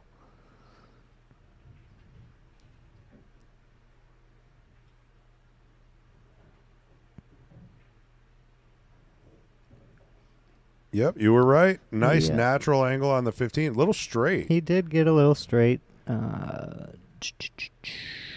You could and punch this, though. You can go rail first as well. You could. I'd probably go rail first with touch, just because these pockets are spitting them back out when you try to jaw him in there. Right. And he's already had a couple of those experiences of his own in this match. So we'll have to see, if he's cognizant of that at this time. Looks like he's going rail first. I mean, then you can have 2 shots, 2 options after this. If it lands in the middle of ooh. Yeah. Hit the rail a little early. Yeah, he skimmed it and maybe it slid off the rail. That's always a potential, is like the contact point on the rail with the slide isn't the same. Right. You actually need to be more forward, like closer to you on that, so you can equate for the slide. So the new cloth is definitely affecting the match. I do believe so. I mean, it's an adjustment for both players. At least it's level, you got to take. Making adjustments Right. are definitely, not easy, and everybody's going to do it at their own pace. But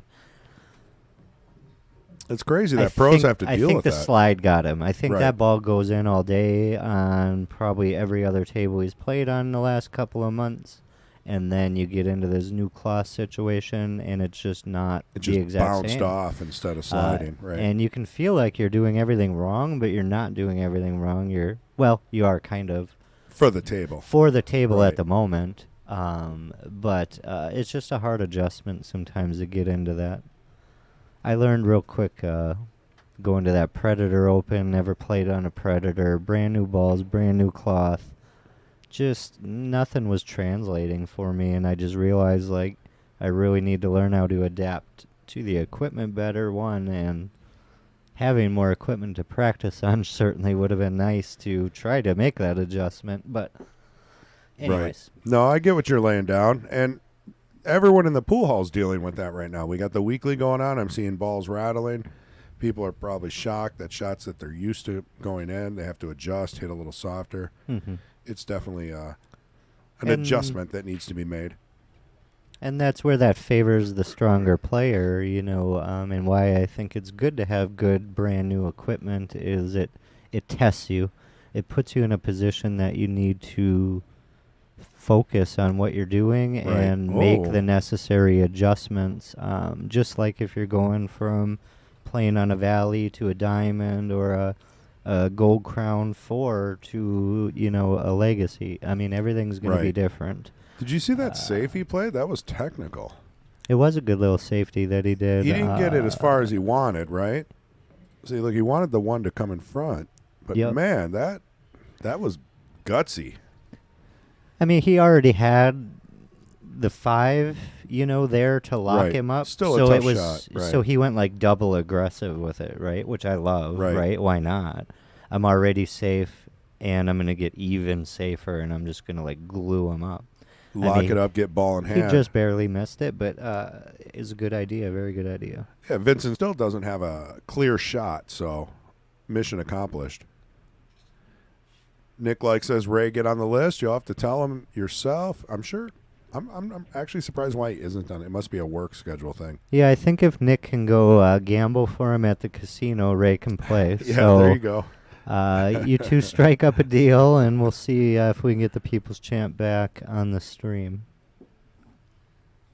Hey, Nicholas says, I really appreciate how precise you guys get about the details. It definitely depends on the time of the day and the commentators. Sometimes we get a little off track, but we like to bounce back with some details, especially the higher-rated players. they can lay a little more on you. So it's nice having Adam and Ray in the booth. We'll get John up here someday. Mason, Kendall. You know, you get some 600-700 players.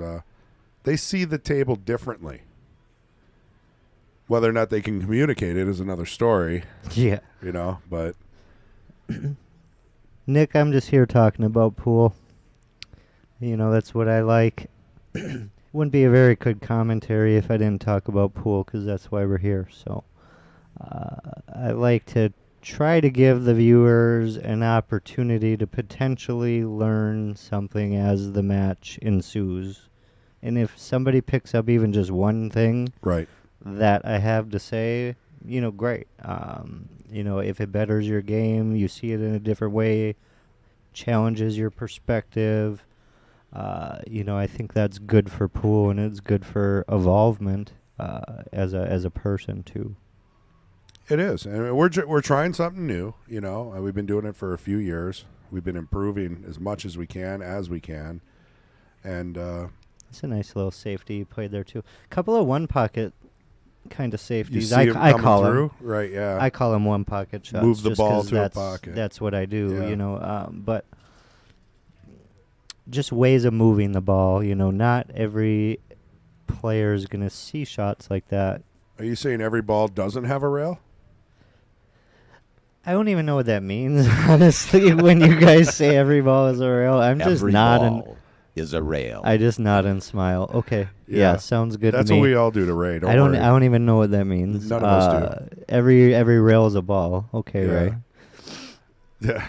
I think he got a lesson from somebody that said, think of every ball as a rail. It's going to rebound off of the ball just like it would off a rail. I mean, that was the gist of it. But long story short, it's just something we tease Ray about.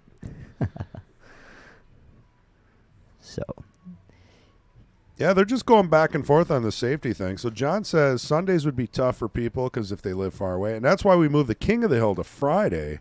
And the Kings get a free hotel room at the attached Clarion here. When they have a saltwater pool, hot tub. You don't even have to go outside. You can go from your room to the pool hall, and then have scratch-made food here at the Mad Apple Burger and Billiard, Appleton, Wisconsin. yeah, John Fields, BTK would definitely need a shot clock. We might have to start Friday at noon so we could get done by 2 a.m. A quick development adjustment to the electronic scoreboard. After your shot, you got to click a button that says, I don't know if they could do it. You'd have to have a ref out there doing it for them. We could do it, though. Big TV with a countdown, just like Matchroom events. So he's going to bank this 15. I don't know where the reward is. Well, the three's still a little tricky, Well, right? So he's on stripe. yeah, so- but he knows that he might have a two-way on this. Yeah, I hear what you're saying about that. It's not the safest approach. I get that. Or do you just I- play a hard safe now? Well, the thing is you could get aggressive and you can bank the 15, and if you bank the 15 and you make it, Then what? then what is Right, the problem? I gotcha. So it's like, I don't know. You can bank it with forward, but even if he gets forward, what does he have? The 13 in the side? You know? You're going to come to the table next and just be pretty disappointed after you just did something that felt good to you, right? And that's going Right. to be weird. So I feel like just a straight safe here is a better way to go. I don't Percentage-wise? even know, other than just trying to skim off this 15 and lock it up on the back of the 13. That's about all you have. And he kind of did try that. He played it a little two ways, put the 15 in front of the 2, but it didn't quite stay. So, you know, I think all things considered, probably Right. the right thing to attempt to do just Right. didn't quite come Well, out. and it's tough as- when your as opponent has, needed. 5 balls on a table, 4 balls? I mean, how do you play a safe with that? Yeah, he's going really to be able to tricky. hit anything from Right. anywhere. He does have work to do with the 3-6. We're going to mute while we get our coffee.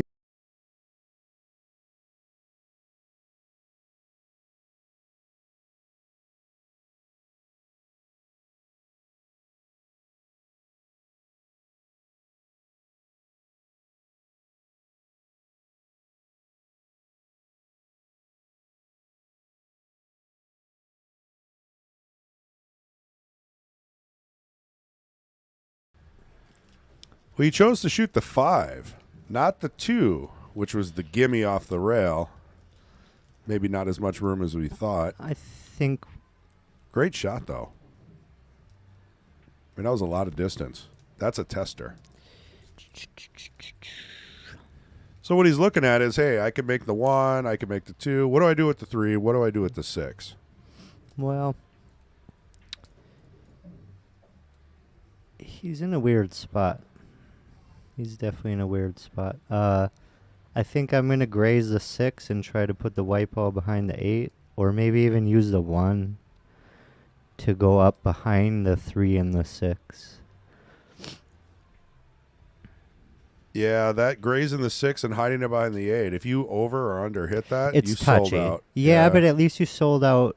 Trying to win. And I don't think Right. that 13's, I mean, it's close enough to the 3 that if you put the 3 even closer. Well, would you look at that? Yeah.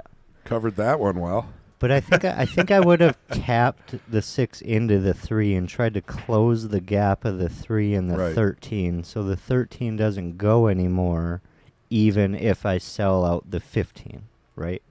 Gotcha. Because now you sold out the 15 and the 13 still goes. With what I was sort of thinking in my brain, you could close that door. He might have been trying that with the 6. He might have been. You know, He like if might I have been. don't get behind the 8, the 6 will block that pocket. It just didn't work out in his favor. And that's what he was going for, yeah, is to block the 6 behind the 13, which is a good idea It as is. well. Yeah, you can learn from this stuff, ladies and gentlemen. I mean, really, that's some high-level thought right there. I mean, he is almost a 600 player. So Rick White gives us a super chat of $9.99. We do appreciate it. Rick, he says, I appreciate the stream and the dialogue you guys at the Mad Apple team provide. I learn even the smallest thing every single weekend watching these streams. Thanks again. Gotta be careful you don't bump this 3 ball and put it in front of your 8. Yeah, that'd be rough. Well, at least someone's getting some they're learning from you. See, because that 3 ball was too close to his 13, he was a little bit worried about committing the foul. Yep. And you don't want to foul on the shot going into your 8 ball, right? So what did he do? He kind of Scares ya. compensated a little Right. bit to the left, and then he didn't pocket it. Tried to spin it in. So that was kind of all those things where I was thinking James might be okay here on his safety because this 13-3 isn't as clean as you would hope. I think we're going to see another save here. Depends. Yeah, the 3 doesn't go by. Yeah. I'm pocketing the 2 ball, and I'm putting the white ball under the 6. Yeah, I like and that. the 3, putting 2 blockers in my way and telling him to go for it. And then you're basically saying, hey, Vince, you either hit this or you give me ball in hand. Either way, now I can get out. Yeah, either way, you're cooked. So, you're putting him into just... Oh, he went a different route, but same effect. I mean, it's still fine. He blocked the kick with the 6, so he's going to have to kick long off the foot rail. Where does that go? Well, that's a problem, is it doesn't go anywhere at all. The only thing that it does is separates. Right. And that's what you were saying, like, give me ball in hand or don't give me ball in hand, I'm out. good. Right? Yeah. That's why, James is in a good position. But I guess one shot you go for is you're either going to probably try to kick across bank, honestly, in the left-hand side. Or carry him off the 3, Yeah, you bank could, it in the side. I mean, it's brutal, though. That's like You're a 1% shot. Yeah, you're in like less than 1%ville. So, he did get safe earlier, though, on, something that maybe he didn't intend to get safe on. That could always still be a possibility. As long as you get a legal hit, something can happen. You could illegally move the 6, and you could put it on the 8 ball. True. Right? There are players that do that. Totally not an easy shot here, but it's something you could at least try. There's nothing else there anyway, so why not? Maybe try to prevent him from getting out. Give him 2 problem areas instead of 1. Tough.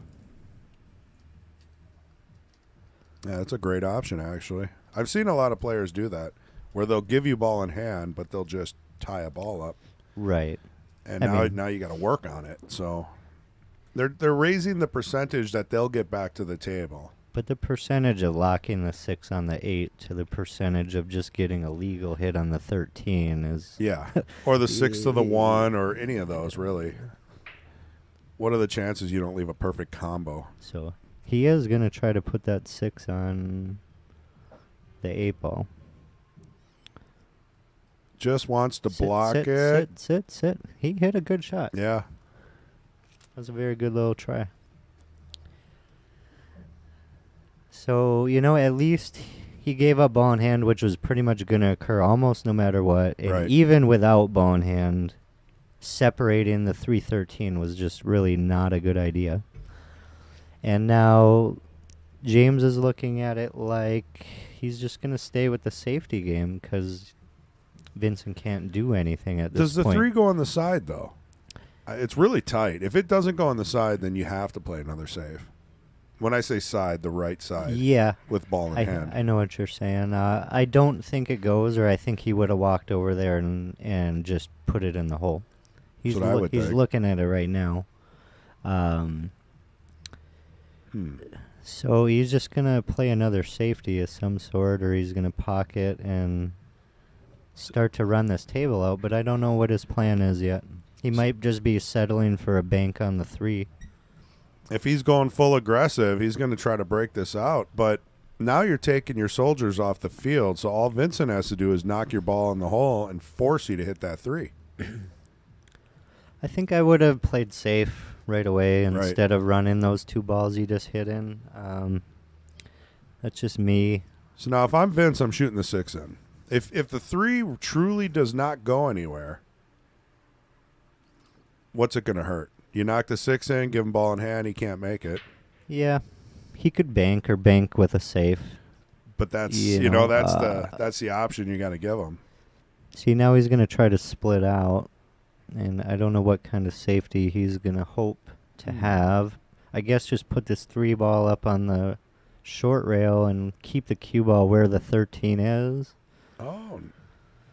It was a good attempt at blocking the 3 with the 13 there. But Jimmy's got a doable table here. He does. Personally, I'm going 6 ball here. You could do this too, but that 6 ball is your issue. It blocks the 8. I want to get that out of there so I can hit the 8 in that hole, and it's not very hard to get shape on the 3 in the side from the 6 ball. Oh, wow. The other way is this, and that's what I'm worried about occurring, is it's a bit more of a difficult shot. Getting shape across the table to the 6 is a little bit more difficult. He didn't really gift it to him, though. I mean, this is, if you look at the tangent line, shooting the 13 in the side, I mean, it's going right for the corner. Maybe the 6 will save him. He'll get lucky, get a nice leave. I mean, we're relying on a little bit of luck here now. Unless there's some idea or some plan in mind. He's got a bank in the upper left-hand corner. He could play it cross-side as well, or even potentially cut the 13 on the right-hand side. That's what I was thinking. And you're going to have to run into the 8 with your white ball, and then you're going to have to, hope to, gosh, I get some shape out of that, and I can see everything and accomplish something afterwards. I didn't think of the crossbank, though. The crossbank allows you to control the cue ball a little bit more. I feel like maybe I would cross-bank it to the corner and put the white ball on the far right rail and hit it with pocket speed so it blocks the 3 and eliminates the cut on the 6 other than like a really deep back cut, right? Right.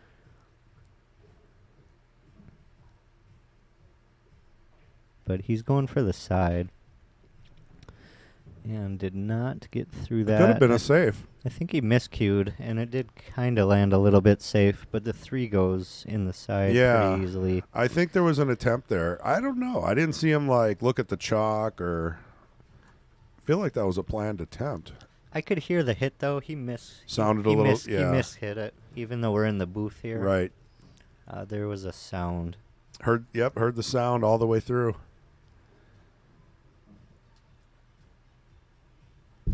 Well, 3 in the side, roll up for the 6, come around, 8 in the same pocket. should be case closed. Yeah, see, this is an easier pattern. Now, obviously you're playing the 3, not the 6, but I think earlier he should have taken the 6 from this angle when he had it. Right. Yeah, I saw that.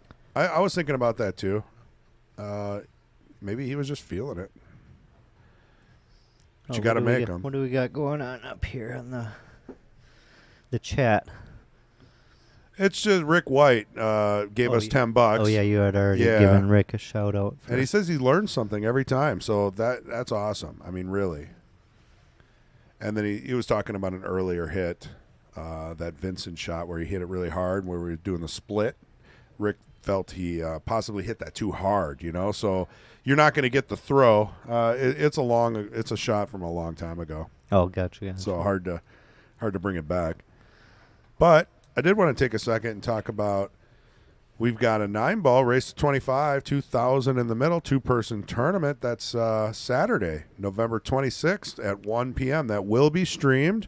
It'll be Chris G, me, and MH Penglaze, unless, I don't know, we get Adam in here too maybe. I'll go sit in the third booth. He's doing a great job up here. I really enjoy having Adam up here. He keeps us in line, making sure we are truly talking about the technical stuff of the pool, which is nice. I just don't have a personality, Chris. I'm not the voice. I'm not the commentator with all the vibrant, whatevers. So I just come in here and talk about pool, and you guys can keep the crowd entertained. I doubt that's it. If people chime in, we've got over 100 viewers on a Sunday, which is tough during NFL. Sure. Especially during our King's Court matches versus our King of the Hill matches, right? So we do have the added benefit of no Packer numbers. game today, though. Yes. All our diehard people can have a Sunday off. I think you're doing a great job, Adam. I appreciate you, Chris G. And all the people out there that are here listening today, thanks for joining us. It's been a good Sunday. Good little match going on in front of us here, and it's a thought-out match. It's not breezing by. We're going on 2 hours. We have a 6-4. James in the lead and a race to 10. What do we have? A open break here, or was who broke that rack, Chris? I wasn't. It was 1, which would have been James. James. So he broke dry. Broke dry. Yeah. Put me on the spot there. I had to think. See, I don't like these solids. I do not like these solids. Randy, that match is this Saturday. We're gonna pay attention to this, Chris. I'm pretty sure that decision right to start the rack to take solids is gonna come back to haunt Vincent here. Well, you know what he's thinking. He's thinking all the stripes are blocked by the 8. Well, they aren't really, though. The 13-11 was a good way to open the rack. The 13 would have drifted down to the short rail, and then the only brawl that you have to worry about is the 15. I hear what you're saying, but this 2-4, I really, really, really dislike the 2-4. Right, the 1-2-4 up there. Even more than... Because the good thing about all my stripes being around the 8 is all my stripes are around the 8, Chris. Mm-hmm. Right? Where's my opponent going to make the 8? And if at some point I decide to play the world's easiest little safety by putting the 15 or the 14 in front of the 8 ball, I can't lose. So I'm not even necessarily looking at the rack how I can win, but what's the best way to not lose this rack, too. I just think starting with the stripes had a more powerful position. Does the 2 go? Than the solids. It might go. And if it doesn't go, he's probably banking on getting it off the back side of the 8 or at least just having it in the corner.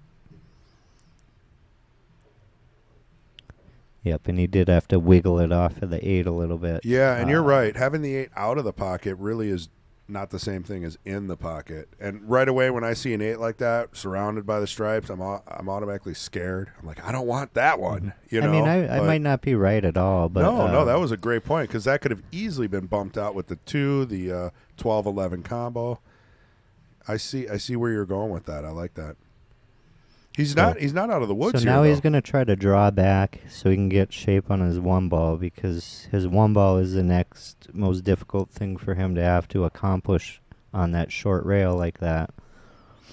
And jacked up, he just didn't really strike through it very well. Right. Overcut it Well, a bit. If the tendency is the ball always wants to go left when you're a right-handed player. I'm not 100% why, but when you're jacked up like that and you try to come through, something always squirts to the left. Right. And you have to be really, really, really mindful of keeping that left out of the stroke and figuring out a way to get through it straighter. That is true. It's not easy. That's why it's not really recommended. But I understand what he was doing and why he was trying to do it. Just didn't quite get it. So the interesting thing here is Jimmy's got a nice open table, but he's got some problems. He's got to move the 15. He's got to move the 14. He does have problems, but again, they're problems that he probably isn't going to lose the game with. Well, you see what he was looking at there, the 14 off, the pink 4 in the side. Yep, which is very doable. That might be the key to this whole rack. It's very, very doable. And I'd be looking at an angle to try to get that 15 out of there as well. And he's kind of got it right now, but he might split over there first. Yep. Yeah, I don't know. Yeah. I didn't love that. I didn't love that. But there's always an option for a save. He's going to play that 14 off the 4 you were just talking Just about. give her. Yeah. It's a little scary. If you miss that, very good chance Vincent's going to be able to finish this game. Especially because, yeah, that 8-ball is so close to the hole. Just slide over here probably for the... Oh, he played back into his combo. Beautiful shot. Yeah, I think that was the goal. I would have started with that combo as well because you never know. Well, he had a good break angle, too, just a second ago that he could have 15. bumped that 15 out by using the combo, and I think that was just a missed opportunity. Pattern choices on the fly, in a pressure moment, money on the line, all those things. Right. It's certainly easier to call from here, but... Well, the problem with this shot is 2 balls could be behind the 8 after this. No, he hit it perfect.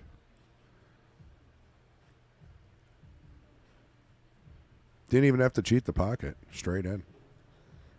Randy asks about that match. Yeah, I gave him the info. Did you reiterate? Yeah, this Saturday, and I'll show after each match. I'll blurb it up. Post the flyer. Yeah, do you know the details of the Wednesday deal? By the way. Oh, Wednesday. That's a good Ray point. and I mentioned a little blind draw, Scotch doubles, like pre-Thanksgiving-ish kind of tournament. I just don't remember when it starts. Just be here at 6:30 latest, because it's luck of the draw. So you want to be here earlier than later. So it starts at 7. This Wednesday starts at 7, but you want to be here before 7 because you got to get signed up. It's going to be a luck of the draw, Scotch doubles tournament. It's not a super serious tournament. It's just something Fong threw out there because he knew that all the league players didn't have anything to do that week. So open to anybody if you want to come on down. If you're looking for more information on that, it's in the Mad Apple Player Society's Facebook group. Also, you can send a message to Fong.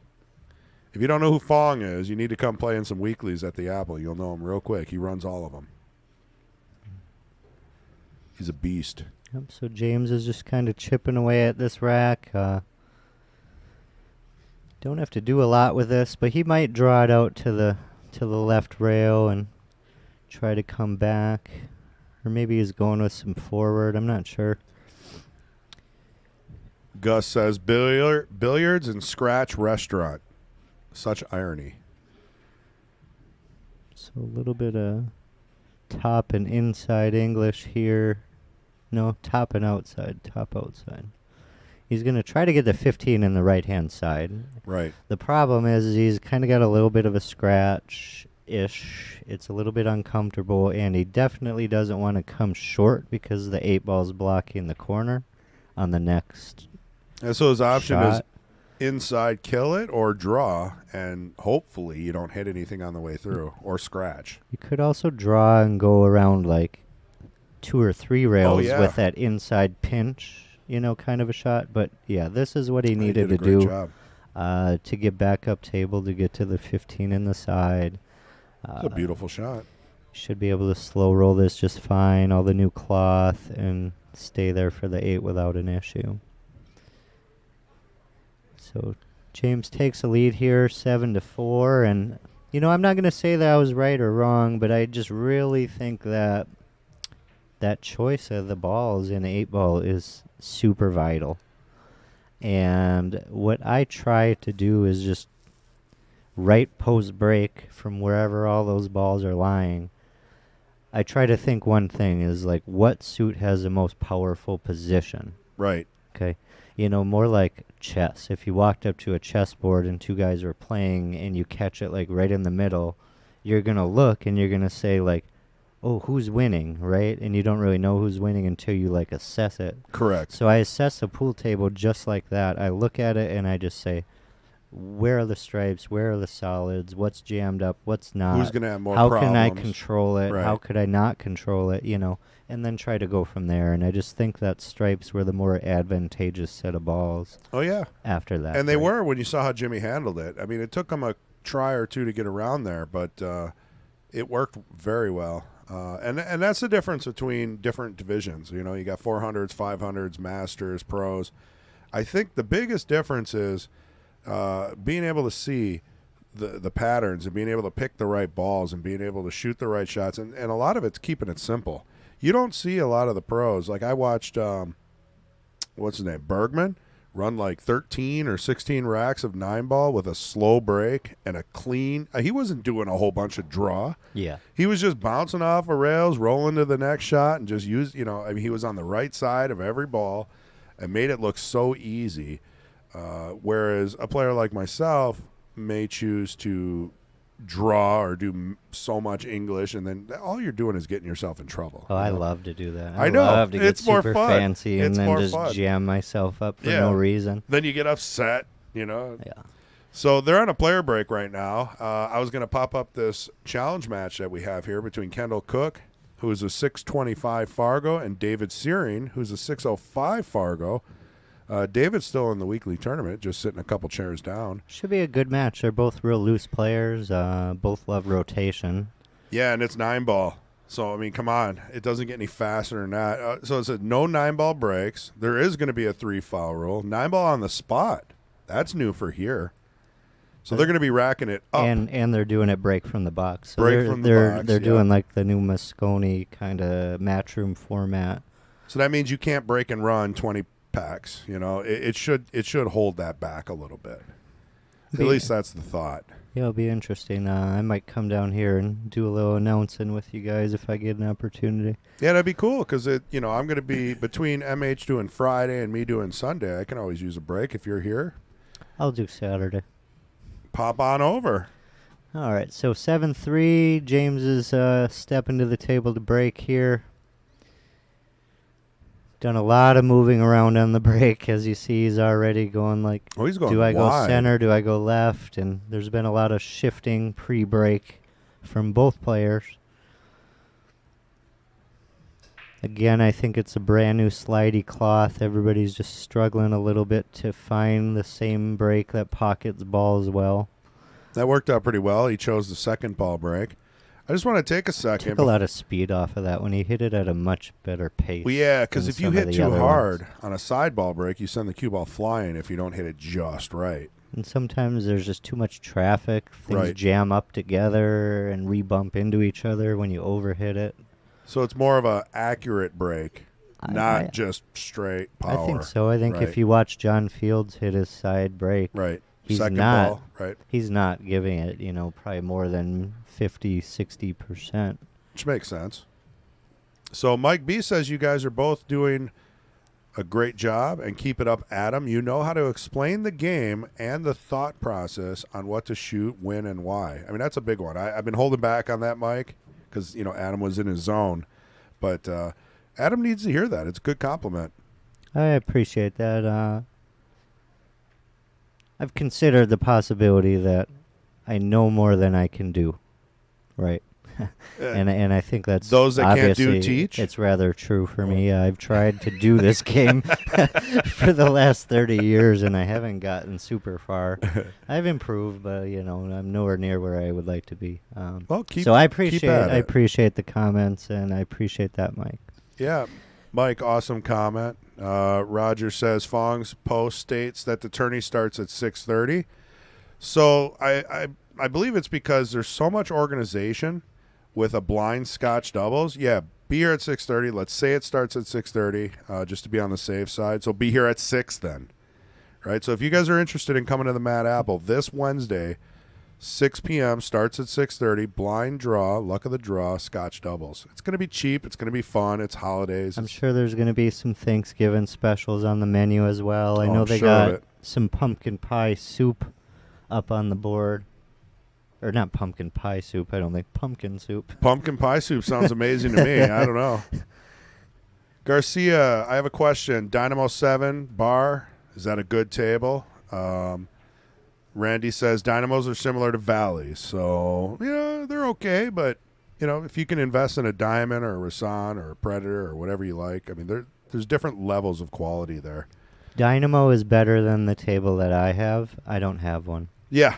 Okay. Yeah, that's a good So point. if you have a Dynamo, you have a really good table Yeah. because you have something to do. You could put some work into it. You could put new rails, new cloth, and it'll be something you can practice on for a couple $100, or whatever. Nick Like says, nice job, Adam. In the booth, thumbs up. And we are all caught up with comments. Thanks, everybody. So we got Vincent here. He's chipping away. Looks like he's solid, so he's pretty much draw this back a couple of inches because I'd want a little bit of angle on the one. You don't want to be too straight on the one. And he ended up straight. Yeah, He's got an angle. He's got angle. I can see the table from over here. He wanted angle, though, to get in up past the 2 so he can shoot the 2 in the same corner. It's a little bit close, but he's able to punch it and watch out for that side. But he got there. This is beautiful because this table draws so easily. Yeah, just bring this back. Oh, I can't draw the ball at all on old equipment, and then I come on this new cloth and it just takes off. This ball is just so easy to get back to that 3 in the side. You don't even have to do anything. See, and that's the thing. You get double what you expect. Yeah, he got way farther than he anticipated. He's also an experienced player, though. He knows more is better than less. Yeah, he's right? totally fine. He didn't want to be hooked by the 9. He's Correct. coming down to that low Correct. rail on purpose. And now you're going to be able to just bump into this 8 ball. It's going to keep it right there in the line to the corner. Or you can drift out A lot of and body English on that one. catch it into the side as well. Well, Vincent needed this. It's not over yet. He's tied up. You could cut this and scratch, but I'm sure he's taking all the precautions. And the problem is he's got top English only, Right. which is follow English into the corner. But he's able to avoid it with a little bit of inside English, and Kept it clean. the angle wasn't too bad towards that corner. So 7-5. Vincent's trying to claw his way back here. he needed that. I mean, He's been James down seemed- since 4-3, Yeah. so he's been trying to chase the leader for a while here. Seen a good opportunity to close the gap with his break. Yeah, if I was Vincent, I wouldn't be worried now. I mean, 2 games. It can flip flop in any way. But if James would have won that one, and it would have been 8-4, that's a whole different mental Oh, yeah. feeling, right? Oh, yeah, 8-4 those are- versus 7-5. That's You gotta. I mean, every game is really, really important, but It is. There's a couple of games within each set that might be vital to the survival of the set and yourself within the set, and those big swings are one of them. 8-4 and 7-5 are entirely different cans of worms, and I mean, Vincent could pop this one off pretty easily. so he's gonna go with a head ball break, just kind of from the 10 ball position. So he's kind of hitting it a little bit from off center table. And he is able to pocket a ball, and that might be one of the first breaks he actually made a ball on. He's had a lot of balls in the pocket, but not fully in the Oh, pocket. is that true? Oh, yeah.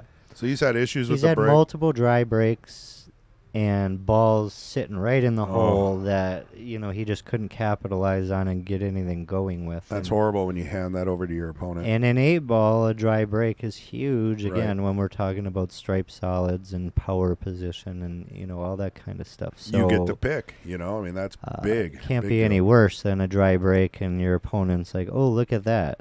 These are all wide open. I'm going to take those. You kind of already know you lost right after your dry break sometimes. Man, that's brutal. Especially in the Tuesday league, I've had that feeling quite a Well, bit. yeah, especially when you get up against some of these high caliber players. I mean, there's just no way. There's nothing you can do. Right. You break you perfectly. you become a viewer from Yeah. from your dry break, and that's just the way that it is. It is. It is what it is, and it's the way that it is. So he's going to play this 15, it looks like. Not exactly sure why right now he's not just going to play the 11, but he went with that. Tied and- up the 9. Yeah, and That's going to be an issue. Or, I don't know if the 14 helps him here. he kind of got to find a better angle to break into there with, and I don't think he has it right now. He's looking at it, though. Hey, but, Yeah, but backing off.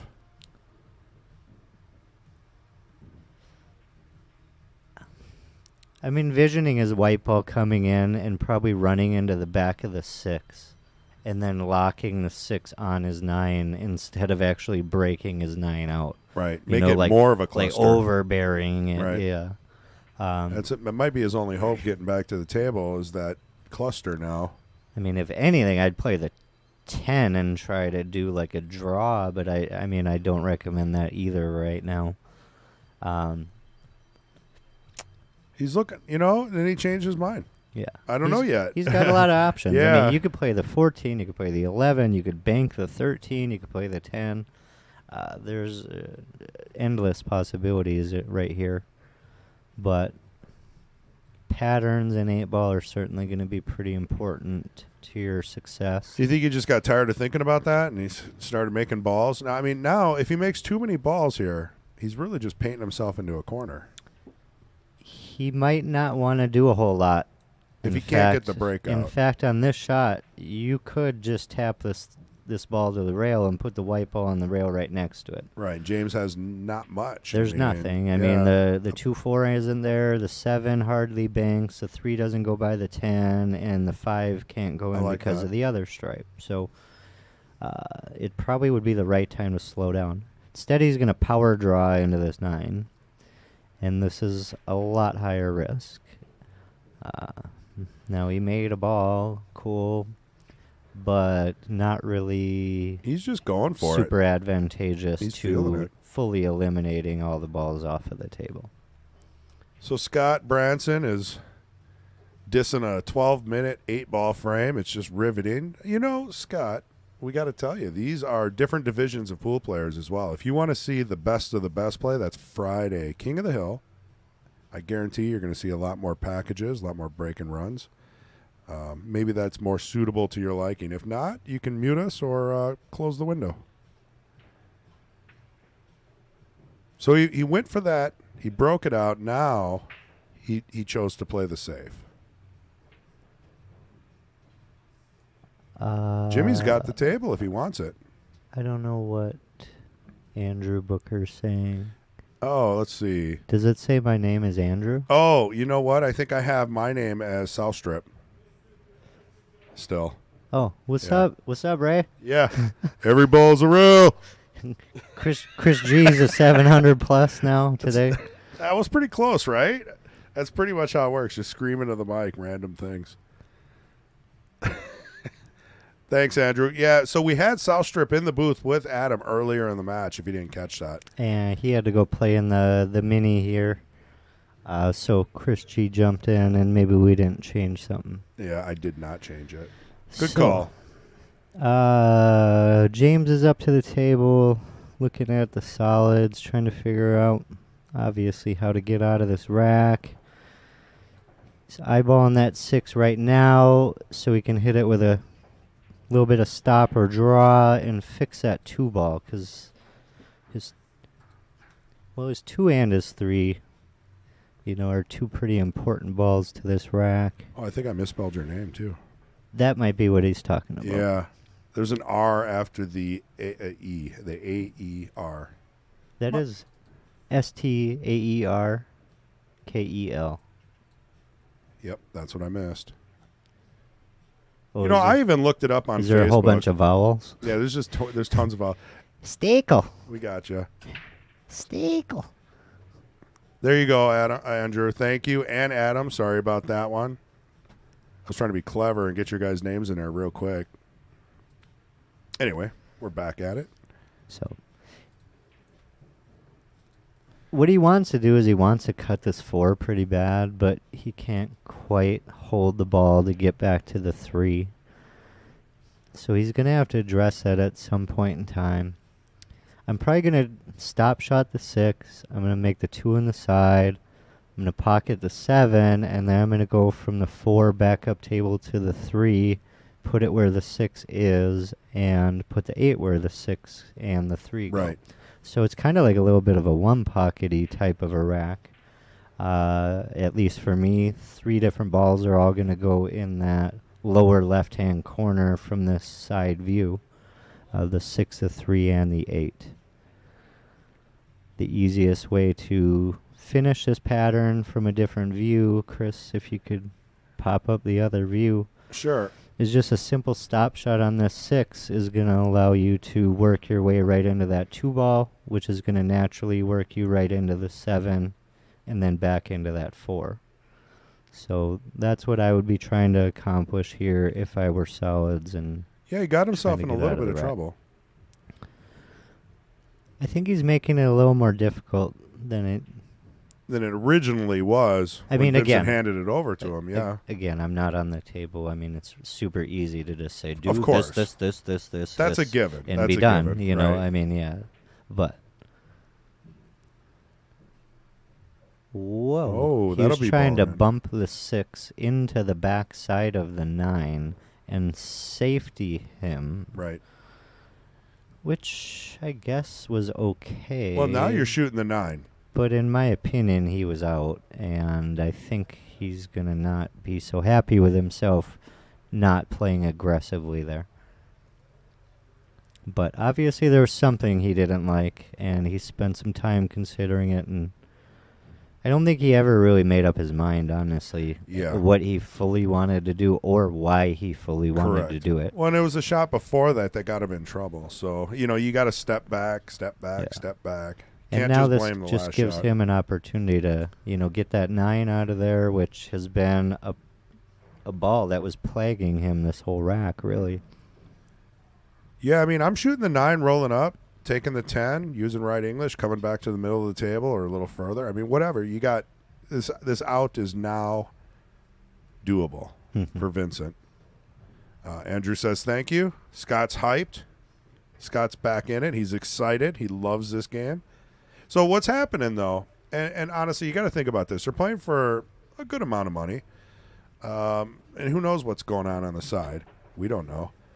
And you got to think, the match is close. It's getting down to the end. You're going to see more safety play. You're going to see more cautious play. That's just the way the game goes. Now, if you're watching Shane Van Boning play Sky Woodward, they don't make a shot unless they can run out. It's a hot and cold. It's Not really sure Are what they having- they having us watch they a got a shot? bit of a question here, Okay. though.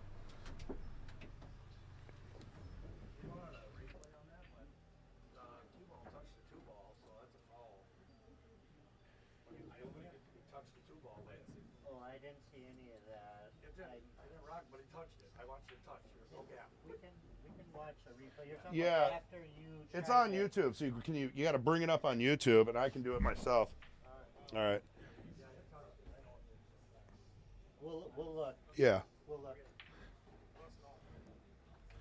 All right. So There's a little bit of a question. Apparently, he touched the 2 ball maybe when placing. yeah, did anyone see that? Because we The were busy cue talking ball? to Scott. I didn't see it, and either way, it should be just an option to move the 2 back, or not. But if the cue ball hits the 2 ball, it is ball in hand because you have now fouled with the cue ball. So we're looking at this internally here. So it's before that. Yeah, but 2 balls didn't move, Chris. No, but the cue ball, the cue ball can't touch another ball. Oh, yeah, it would be a foul because he Right. stripes. So there it is. Okay, so Oh. right here, he's about to move it, and I didn't see it move. Oh, boy. Look at that, too, real close. You're going to have to You can replay use this that. one. I need to, like, get right in here. I don't know. All right, sorry, guys. We're looking at a replay here to help them out. This should be up to them. Let me watch the light reflection on the 2. And honestly, I don't feel like the reflection of light on the face of the 2 ball changes at all, other than the shadow that you see of the cue ball as it approaches. So, Adam, check this out. I'm saying it's not a foul. Watch him move it, and then watch it over here on the right. So watch this side first. I did. No a bunch touch. of Now times. watch that side. I didn't see it move. I didn't either. All right. I'm going to have to say with 100% that I didn't see any movement Okay. either. I agree with you, Chris. Unfortunately, you guys, we definitely don't see any movement at all.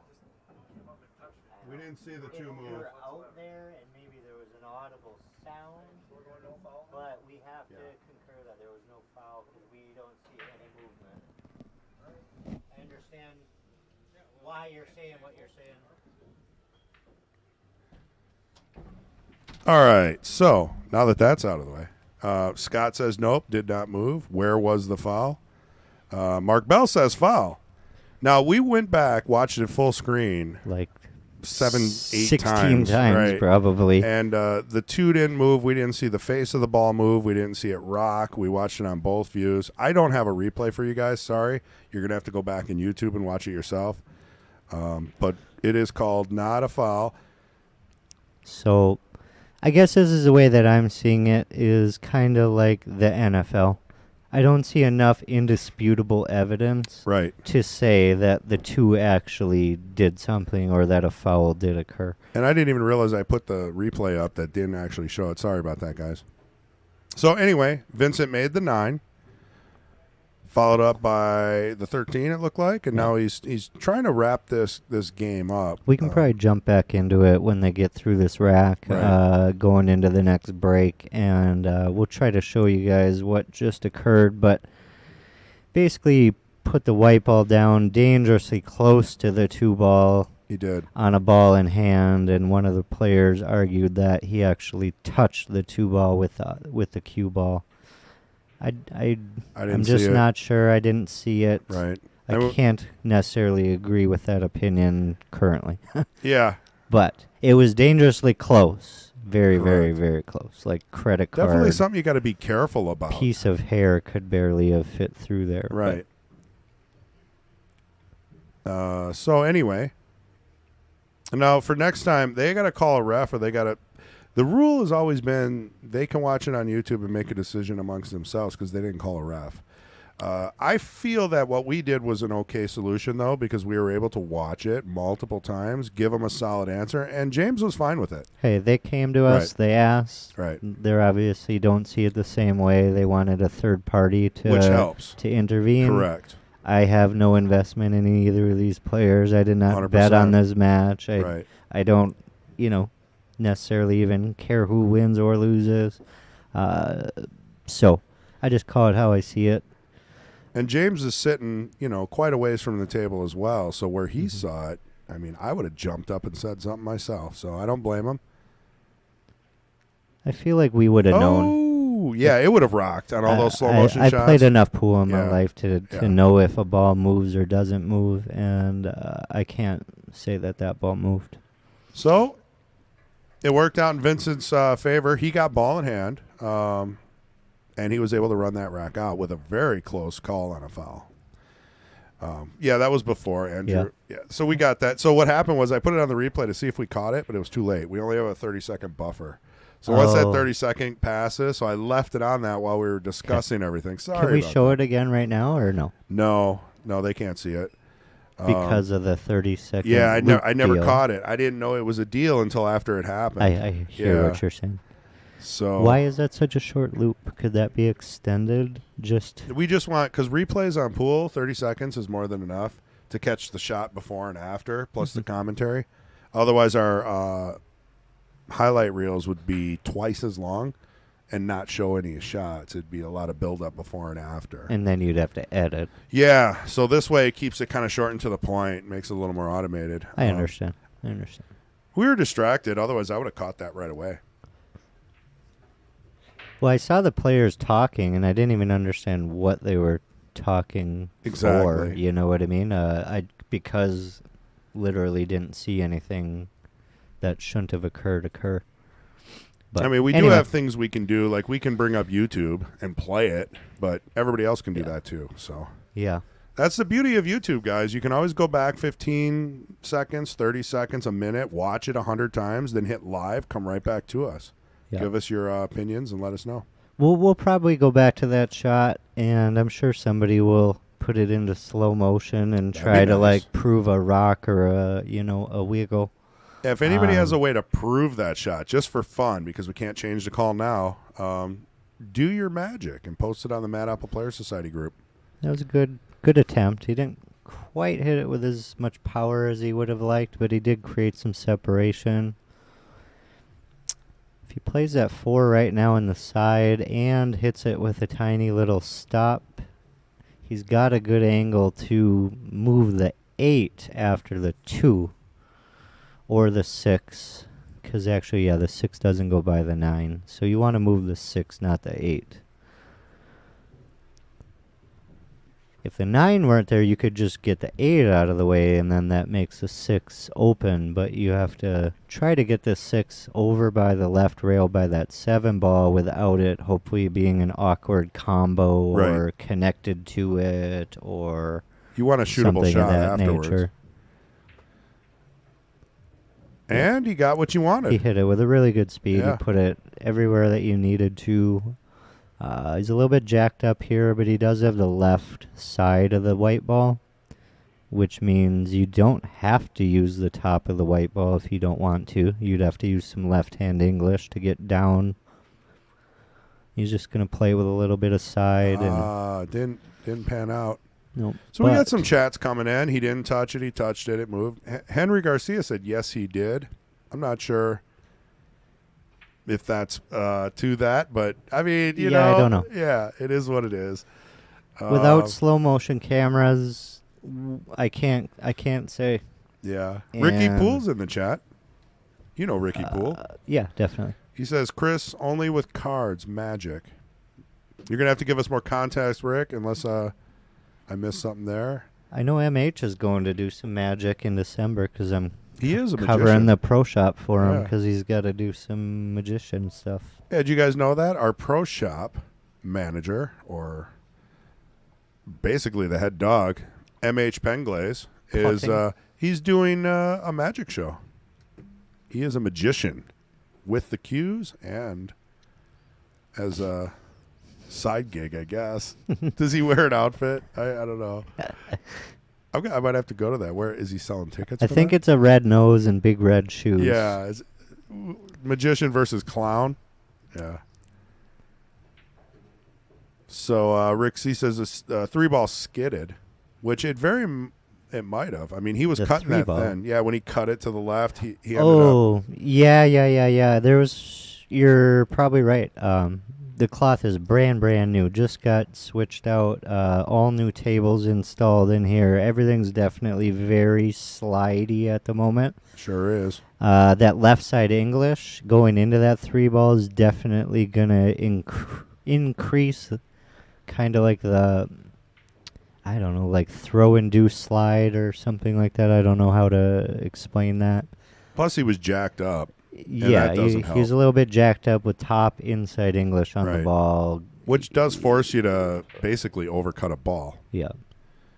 That was a pretty good shot right there. He hit it with confidence.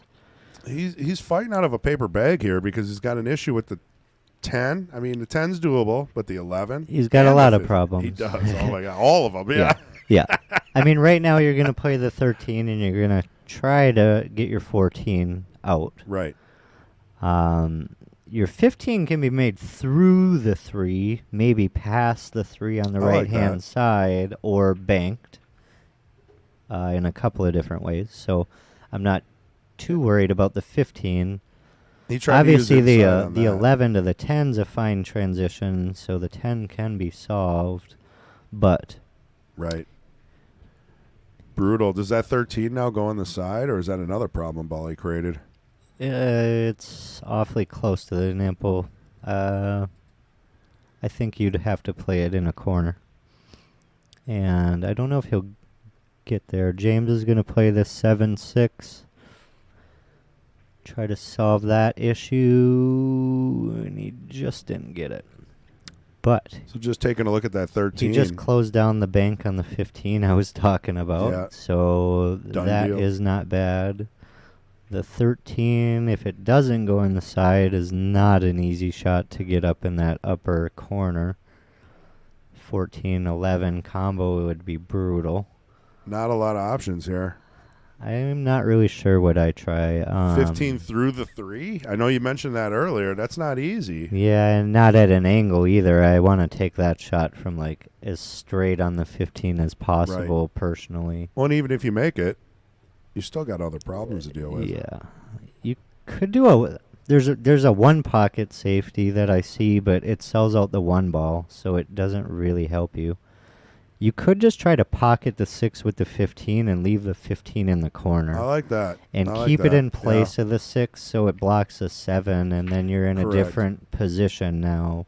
You know, that would be making a move, not necessarily trying to make a ball. But he did try to go through the 3. Oh, and possibly make the 1. That was he went for like a doubler Yeah. on that.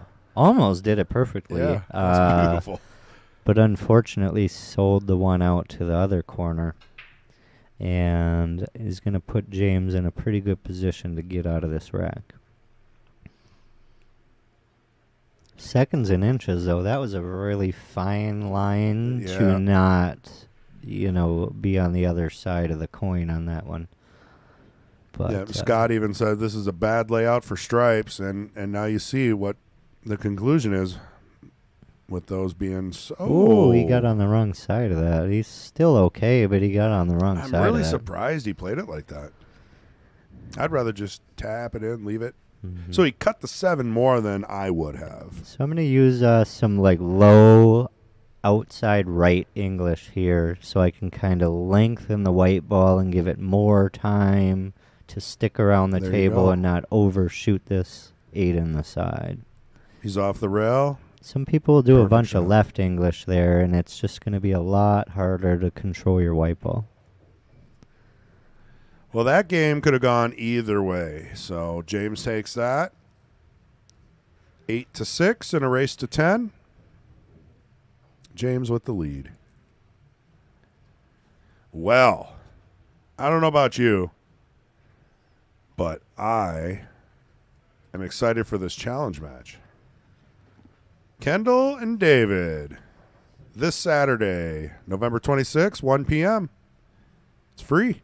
Come in and watch it live. Grab yourself a bite. Or if you're not local, you can watch it on YouTube for free. What do we got? Kendall Quickfire Cook and David the Savage Searing. The Savage. I like that. I don't know. We'll have to ask him if he accepts that as his new nickname. I don't know if he'll be becoming of being called a savage or not. I think he'd be okay with it. Have you ever seen him lose? He gets quite savage. Kind of like Rampage. Oh, drop the 8 ball on the side. You don't see that very often. But look at the rest. Oh, What- yeah. It's like a one pocket. There's so many clusters. So he's going to choose to re-rack here, I'm thinking. Yeah. No? No? Okay, so Oh, yeah, he did. BCAPL Yeah, rules gives you the option to re-rack or just spot the 8 and continue to shoot. So he's choosing to re-rack. I was questioning whether you should do that or not. Well, Like, if you're a believer in karma, does karma kind of say to roll with the outcome that you already received. I don't and know if not you can to use karma in change. pool. There's enough pool gods in the mix. Leave karma out of this one. Well, just because there's a rule that says you can do it doesn't necessarily mean you have to do Right. it. Okay? Like, could he have made That's that all. work? Probably. I mean, also... what if he breaks this wide open dry and like several balls go sit in a corner And then what? And Vince you're like, is up oh, a game. Yeah. you know, well maybe I should have kept that last rack. Let's but- test your theory, Adam. Will karma come into play on this rack? Second ball break from the right side this time. Oh, no. Almost karma. Yeah. Not quite. I didn't quite answer in time. I was trying to wait for the wipe out to drop so Yeah. I could cheat and be like, yeah, karma is going to come into play. Look at this. Oh, man. I'm not a superstitious guy, but I do believe that, positive mental attitude and just being an overall good person, karma, does affect your pool game. Oh, it does. I'm very negative, and I've gotten a lot of negative outcomes in pool. And it's okay. I see it all the time. Sometimes, a lot of times, actually. My last thought is, like, just make sure you don't shoot that scratch shot that's there. Yeah. And then I stroke. And what And do I do do? it. I scratch. Yeah. It's like So, your brain sets it up for you. I'm, like, really good at doing what my brain tells, Just like tell I it- can execute what my Right. brain says, Exactly. but I'm not as good as keeping my brain out of the mix. So, I don't do stuff like that. Andrew says, thanks for the lesson today, Adam.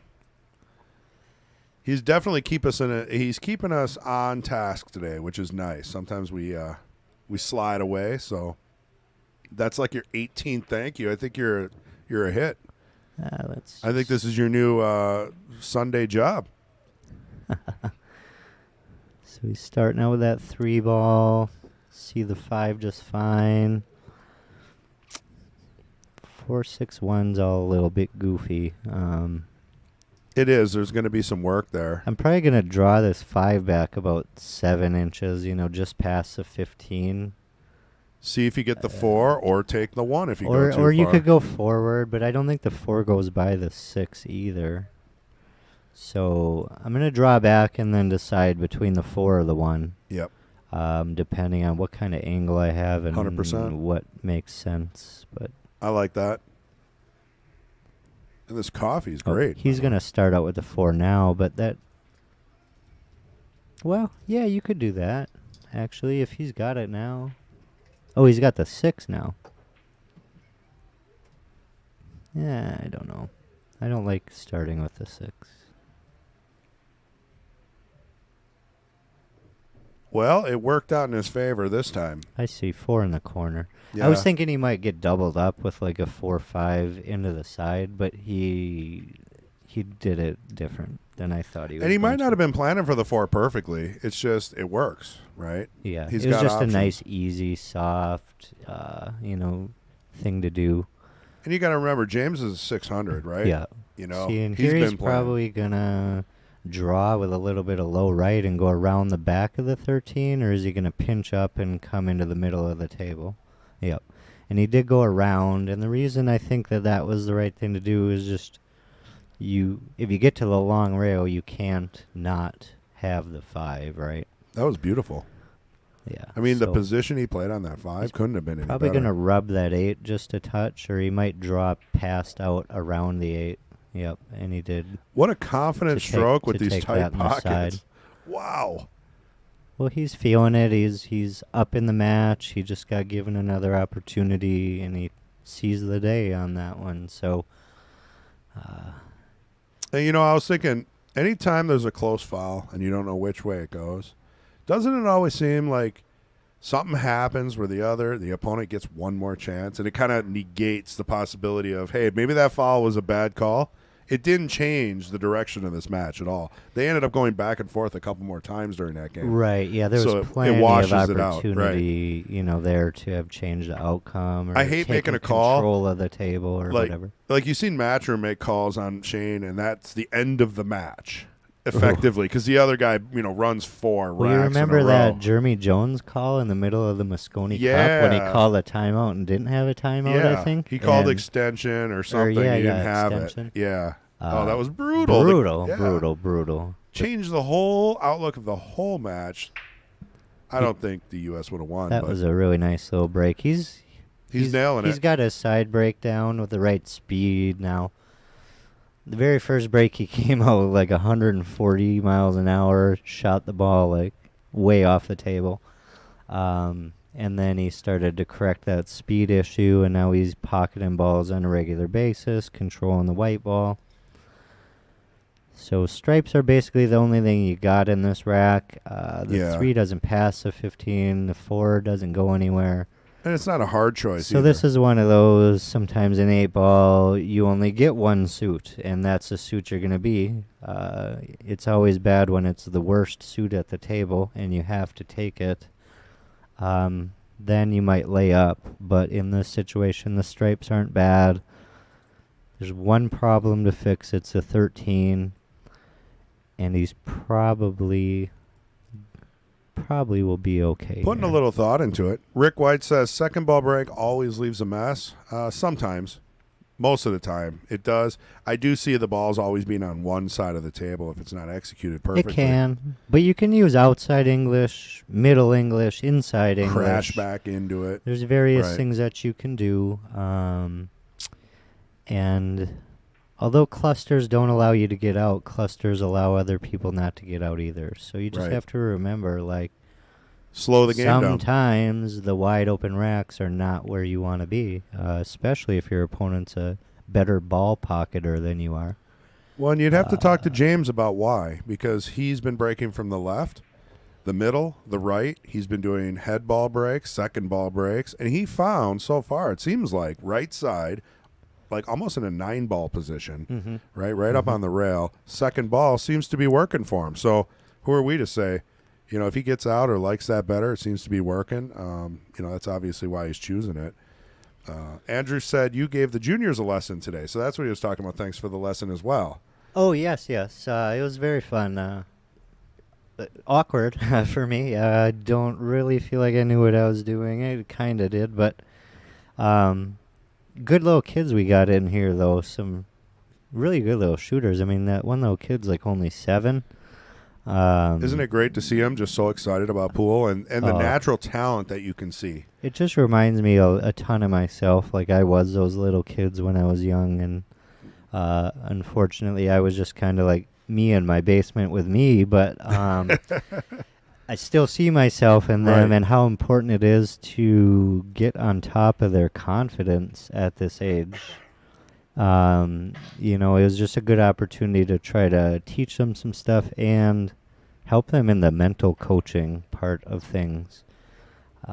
It's really easy to get discouraged if you don't win everything when you're that age, right? Right. Losing is like so hard to You've bear. got the right attitude, and you're looking into it in a really deep fashion. But think about it. Any kindergarten teacher, first grade, preschool, whatever, these kids are ranging from, 5 to 18, 10, depending. Yeah. So it's going to take some practice, but you got the right thoughts behind you. You want to build their confidence. You want to teach them something, and then you got to find their strengths and weaknesses and work individually with each student. And that's exactly what you guys are doing. You and Connie and Kendall and whoever else is involved. All I've ever seen, though, is positivity coming from that group. So Yeah, that was a huge jump shot. That was like a set ender. Isn't that crazy? He's feeling it. Right. He's sitting at 9.6. He just hit this beautiful jump. Left himself a little long, but He you know is, what? but he's been cueing straight. He's not overworking the ball. Not going to be a problem for James. I really don't think so. Could be wrong. But I think he's just going to roll this in and go shake his opponent's hand and tell him good Beautiful match. jump shot on that. Wes says, what a jump. Oh, he did twist it to the right. Oh, there's one more chance here. Could that be like double commentator's curse? I shouldn't have said anything. We both did. We were like, Yeah. guaranteed. All right. He So, let off of it a little bit. He kind of. Andrew says, clutch I don't know jump. why. What a position with the drawback. What a jump. Well, it's obvious. He isn't Blanking. blanking around. I got you, Yeah. Scott. Well, you know what? I guess he is. Do you think the nerves got him on that 8? Because I think I he mean, didn't he's- he just didn't set his his He's a mind. seasoned player. He just didn't set his mind right. Different pre-shot routine. He was probably thinking about trophies and Well, he what made he the was bank, gonna or he made the. what he was gonna eat. When he got done with his match, Does the with the money that Pegasus- he just won, or whatever. Well, he's probably played for more than this, I would think. But do you think the Pegasus comes into play? Which is you just made the greatest jump shot live on TV for the match, and then you missed kind of the straight in 8-ball. There's that. Maybe he needed to chalk the table and walk and allow his blood pressure to reduce and Breathe his a heart little bit, rate to right. get down and, refocus and rechannel. But I just think there was a tad bit of self-doubt in the back burner on the shot that just said, Ooh. That was a nice stun run through. I can't miss this one. Yeah. And he did. Yeah. Maybe it was one of those thoughts, just wrong timing, thinking in the shooting position. I mean, am I wrong to be excited to see Vincent win this match, maybe the next, and then we have ourselves a nice hill battle, at some point? After what we just witnessed, if we see 9-9, I'm all for it. That would be really exciting to me. Especially because Vincent's technically the underdog by Fargo numbers, and if I ever have an opportunity, I'm rooting for the underdog. It is more fun to so- root for the underdog. Oh, yeah. March Madness basketball will give you that. Who doesn't want to see some tiny college like Davidson destroy the Badgers and then watch the kid go on to be the greatest NBL basketball for player of sure. all time? But, hey, we won't go there. He got a little straight on this 7, though. Go Warriors, by the way. If you Yeah, I can't know. tell. Adam is a diehard Warriors fan, so he's going to have to draw his way out of this or What do you stop mean? it. You I could mean, shoot a stop shot. You could. I know, but when you're in this position, you want to have a close shot on the 8, and he got straight on the 7. Especially because he just watched his opponent Yes. miss one. Yes. Yeah. He pulled it off, though. So, hey, that is another game for Vincent in a race to 10. We got James 9, Vincent 7. Vincent up to break. He's smiling. He knows that he got another chance here. He's playing on borrowed time. Does that loosen the nerves? Vincent should feel real good right now. Yeah, like it doesn't matter anymore. Zero pressure. Yeah, there's zero exactly. pressure in his brain. He was done for. He was watching him queue up on that 8-ball. He was probably reaching for his back pocket Yeah, to get his money out at that given time, and Exactly. then all of a sudden everything just opened up in his world. So yeah, Ooh. Wow. there could be a big swing right here. But we'll see what happens. See if James can recover from making a mistake, and see if Vincent can keep his foot on the gas and try to break Jimmy down a little bit. Well, and we'll see if Vincent can figure out the break here because, James has been watching Vincent and the racks, and he's commented on his racks a little bit. Also, Vincent's been breaking real safety breaks almost. They've been lots of clusters. Mm-hmm. James is he looked a little frustrated about the breaks, the whole overall outcome. But you know what? What are you gonna do? If anybody's watching, just peep in here. Just say hi. Thanks, Johnny. We always appreciate the extra push.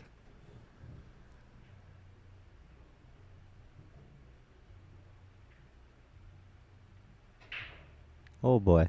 See, there's something going on with the rack. Maybe James is seeing there's a gap between the 1 and the 2 balls after that. I think what's happening is the cloth is new and the spot isn't settled in yet. Right. So it's hard to keep the top ball on the rack. And if you're not careful, it will roll out even after you walk away. So it's going to take a few more racks, couple more matches on these tables for everything to kind of want to sit a little bit better. This is like the safetiest of all safety games, unless he just gets super aggressive and plays the 5-1 really hard, but I wouldn't recommend it. So he did make the ball that he wanted, and he's at least the one at the table. But Wow. I have no idea how to start trying to say this is what you should do in this rack, right? Like there's so many issues. Scott says Vincent Vinny Schroeder. I do believe that Vincent has a shirt that says Vince on it too, which is very, very perfect I do for the believe you're right. situation. I do believe. I mean, you could play the 5 up here in the corner. What's he doing? Is he trying to just put the white ball by the 8? The last thing he wants to do is have anything go towards the 8. Okay, so like super sticky ball, He's- stop shot. yes, Getcha. one ball at a time, get him out of trouble, and he's looking for the future of this rack. So Scott says more racking problems, folks. We got ourselves a real humdinger here. Yeah, but if you just cut this 15 in between the 2 and the 8 and sit it there right on the rail. You like that? Oh, Off yeah. The two, Oh, off yeah. the 2, maybe? Don't even No, try to make nothing, it. I want the nothing. 15 on the other side of the 2 sitting there. Okay. Right. Block in it up. between the first diamond and I the like that. pocket, blocking it out, saying, hey, you can't make this 2 ball in this rack. Now what?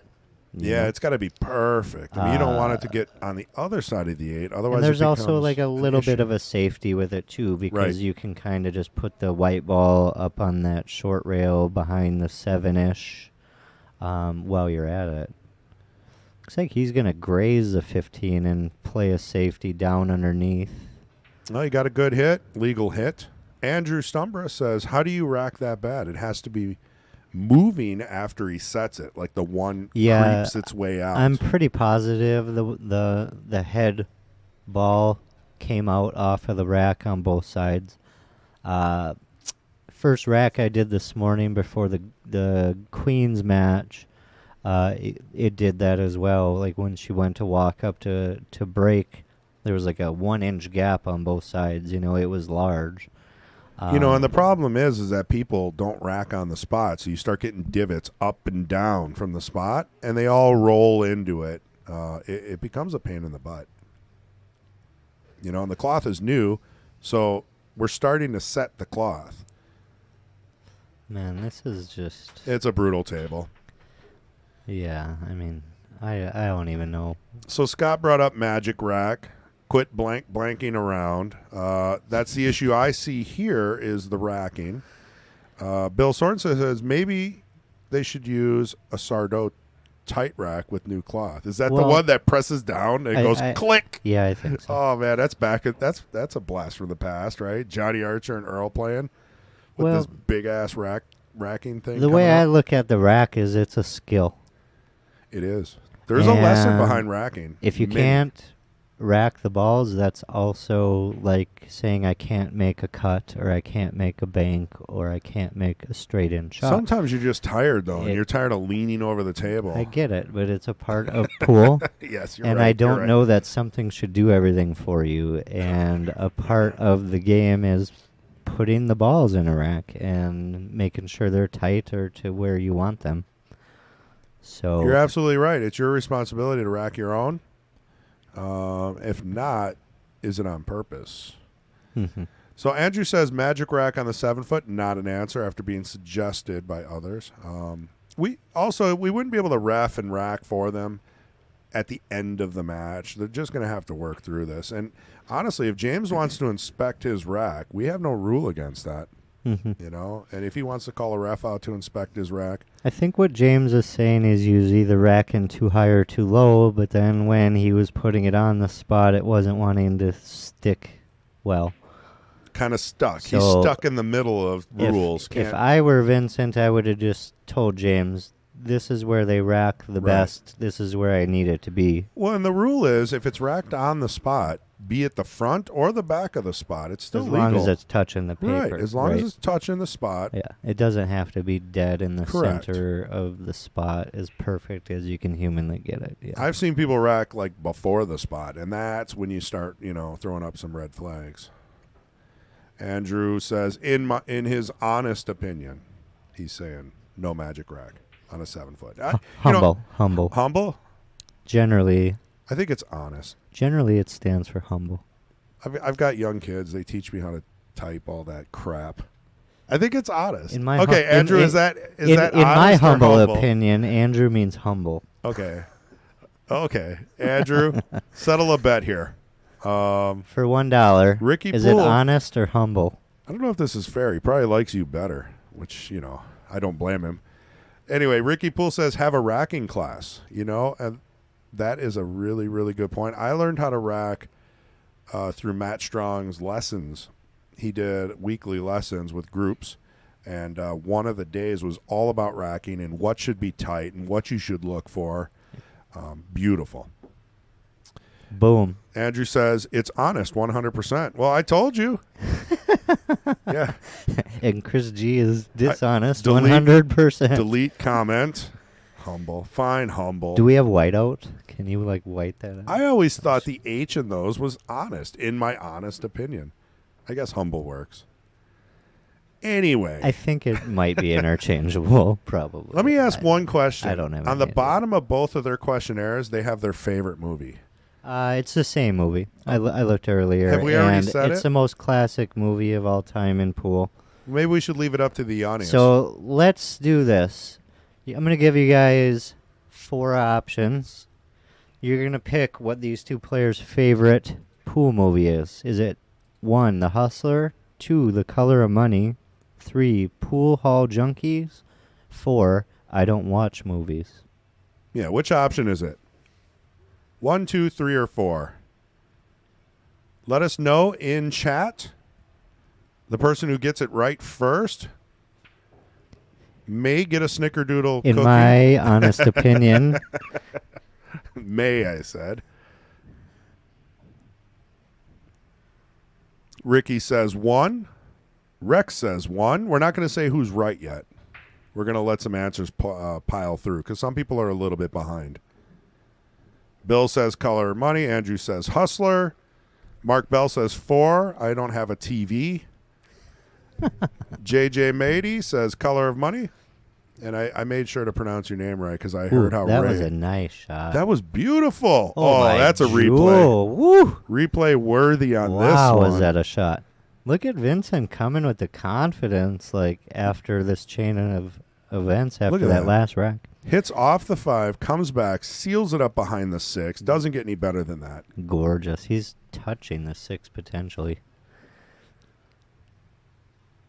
Tough one for Jimmy.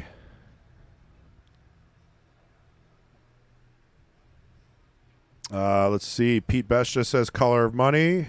Serpus says, I already forgot the numbers, but Hustler. That's fine. You can just say the name of the movie. Okay. That is a little tricky. I'm going to go with another one. So if anybody was listening earlier and we had a similar situation where all the stripes were around the 8 ball, and I told Chris that I really liked the stripes because Oh. of the layout, plus they were safe in helping the 8. This rack, I hate the solids. It's worse I don't now? see them the same way because of the cluster of the 7-3. Right. Because those 2 are tied up, your breakout from the 2 into those balls is more difficult. You're also a one-pocket player, so you see the stripes going all in the top left pocket. Basically. Yeah, I yeah, can that see it. doesn't scare me at I can all. see it That going that through your looks head. super fun. Yeah. Let's run that drill. Boom, boom, boom, Yeah. boom, boom. And Yeah. the H just a bonus at the end. No, I mean I could be wrong, but that's just the way that I see it, and it's almost opposite of the way that I saw it a couple of games ago. But I think there's good reason for that. So he's taking the 5 first, has a plan, probably 6 next. I would think the 2. He's gonna draw back for his 6, and then you want to leave yourself some angle on that 2 ball so you can split into the 3 and the 7. But This is his the other opportunity. issue that I have is all those solids are gonna want to go towards stripes, right? So you could could- lock the 7 on the 3, the 4 on the 14, the 3 ball might run up into that 13. Well, so there would have been a safe so option here if he got a little straighter. He Or could safe right now. He could pocket that ball and play safe.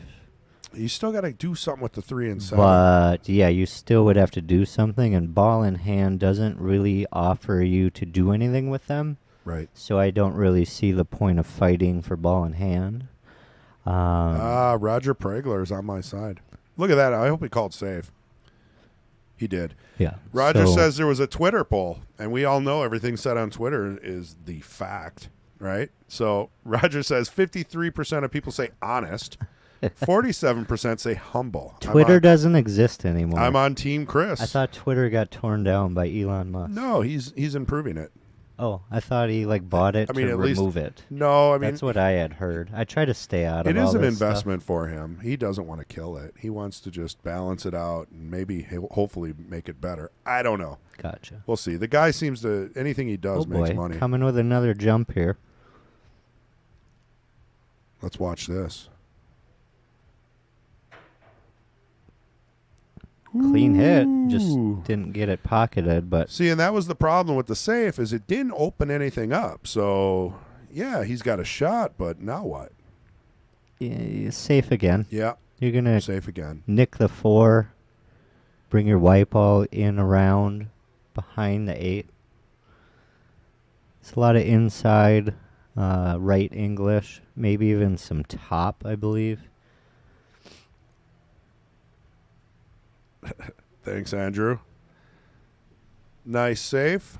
I don't think there's a shot on the 15, It's questionable. but at least now I think the 7 goes. exactly. Yes. So that if he gets another shot And at he this, finally kind of made the solids what I would call advantageous to him.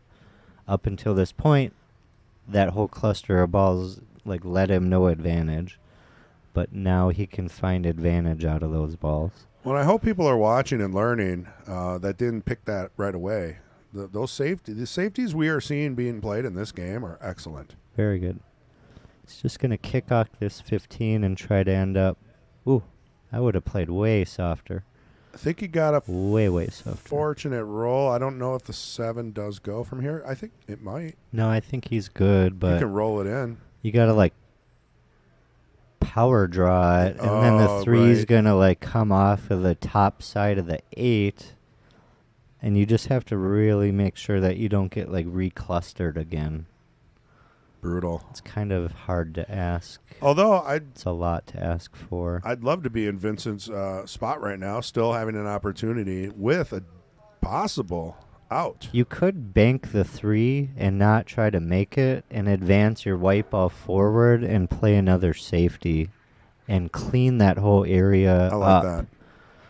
That wouldn't be a bad play, and you can hit it with a good speed to kind of stick it over in the way of the 9 or the 11 on that upper left-hand corner. If you don't like the breakout with the 7. So, we got a couple more answers here. Color money. Pete says color money. Andrew says, I didn't hear the question. I just wanted to be part of this. So he said hustlers. So hopefully, we'll see. Then a little political talk, which, we didn't mean to bring up. So We'll get off of that. do we say the answer? The movie that both players love to watch, their favorite pool movie is... The Color of Money. Boom. Vincent. You got to know. I mean, the guy doesn't come in with a black shirt that says Vince on it if he doesn't like that movie, right? I kind of gave it away by saying that. But more people said Hustler than Color of Money. So the first person to get that right was Bill Sorensen. Good job, Bill. We'll get you a snickerdoodle next Okay. time you come in. So he was able to draw without contacting the 3, and that was my other thought. Now he's got the If 3. you're able to do that, then you're fine. Because now you can draw off of this 3 and bump the 4 up towards. Is it going to bump our the end. 8 first, though? Is it going to go off the 3 into the 8 and then go a little wide on the 4? You might have the 4 on the side, luckily, right? But you're kind of playing with some percentages and a little bit of luck here. I know it's hard to see. I don't know if Yeah. I go to the overhead. You if might that have to hit it help. with a little bit of right forward and kind of Or take a look at the overhead. clear the 8. I see. Come around. But the 4 doesn't go in that same pocket, right? So no, that's an issue. and you're going to have to hit it with a little speed too, advance the 8 down towards the corner and allow the white ball to come off of the rail where the 3 is essentially, and then playing that 4 up in this other corner on the lower right-hand side. If you draw around it, you might end up not having it. Okay, and he ran into the back of the 4, which gives it to him, but Next trick is 3 rails out without touching another ball and getting another shot on the 8, same pocket. He's going to have to draw right off of that 13, is that? He's going to carry him off. 12, the 12, the pink the one. 12. Yeah.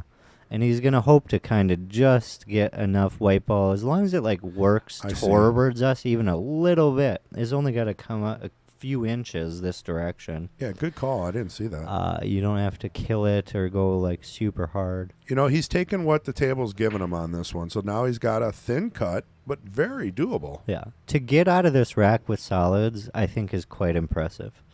So to answer your question, he's working his butt off. 1, he's working his butt off. 2, he just got given a golden opportunity. He shouldn't even be on. You know, the set should be over. And 3, he's enjoying every minute of it. And who do you think's feeling more pressure right now? Ooh, right? buddy. Now somebody else is going to be feeling a lot of pressure. Jimmy's starting to think about that 8 ball and what he should have done. He's thinking about with the it. 2 ball and the cue ball. He's thinking about a lot of things in the match, and he's been sitting for a long time. That's true. He's getting cold. He's probably wants to eat, but it's not time to eat because he doesn't want to mess up his game.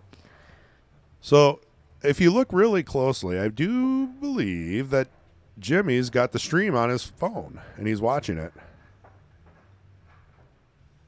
You can kind of see it. It's tough to see, but I see him moving around. Now, when I walked by him before, he was watching some other pro event.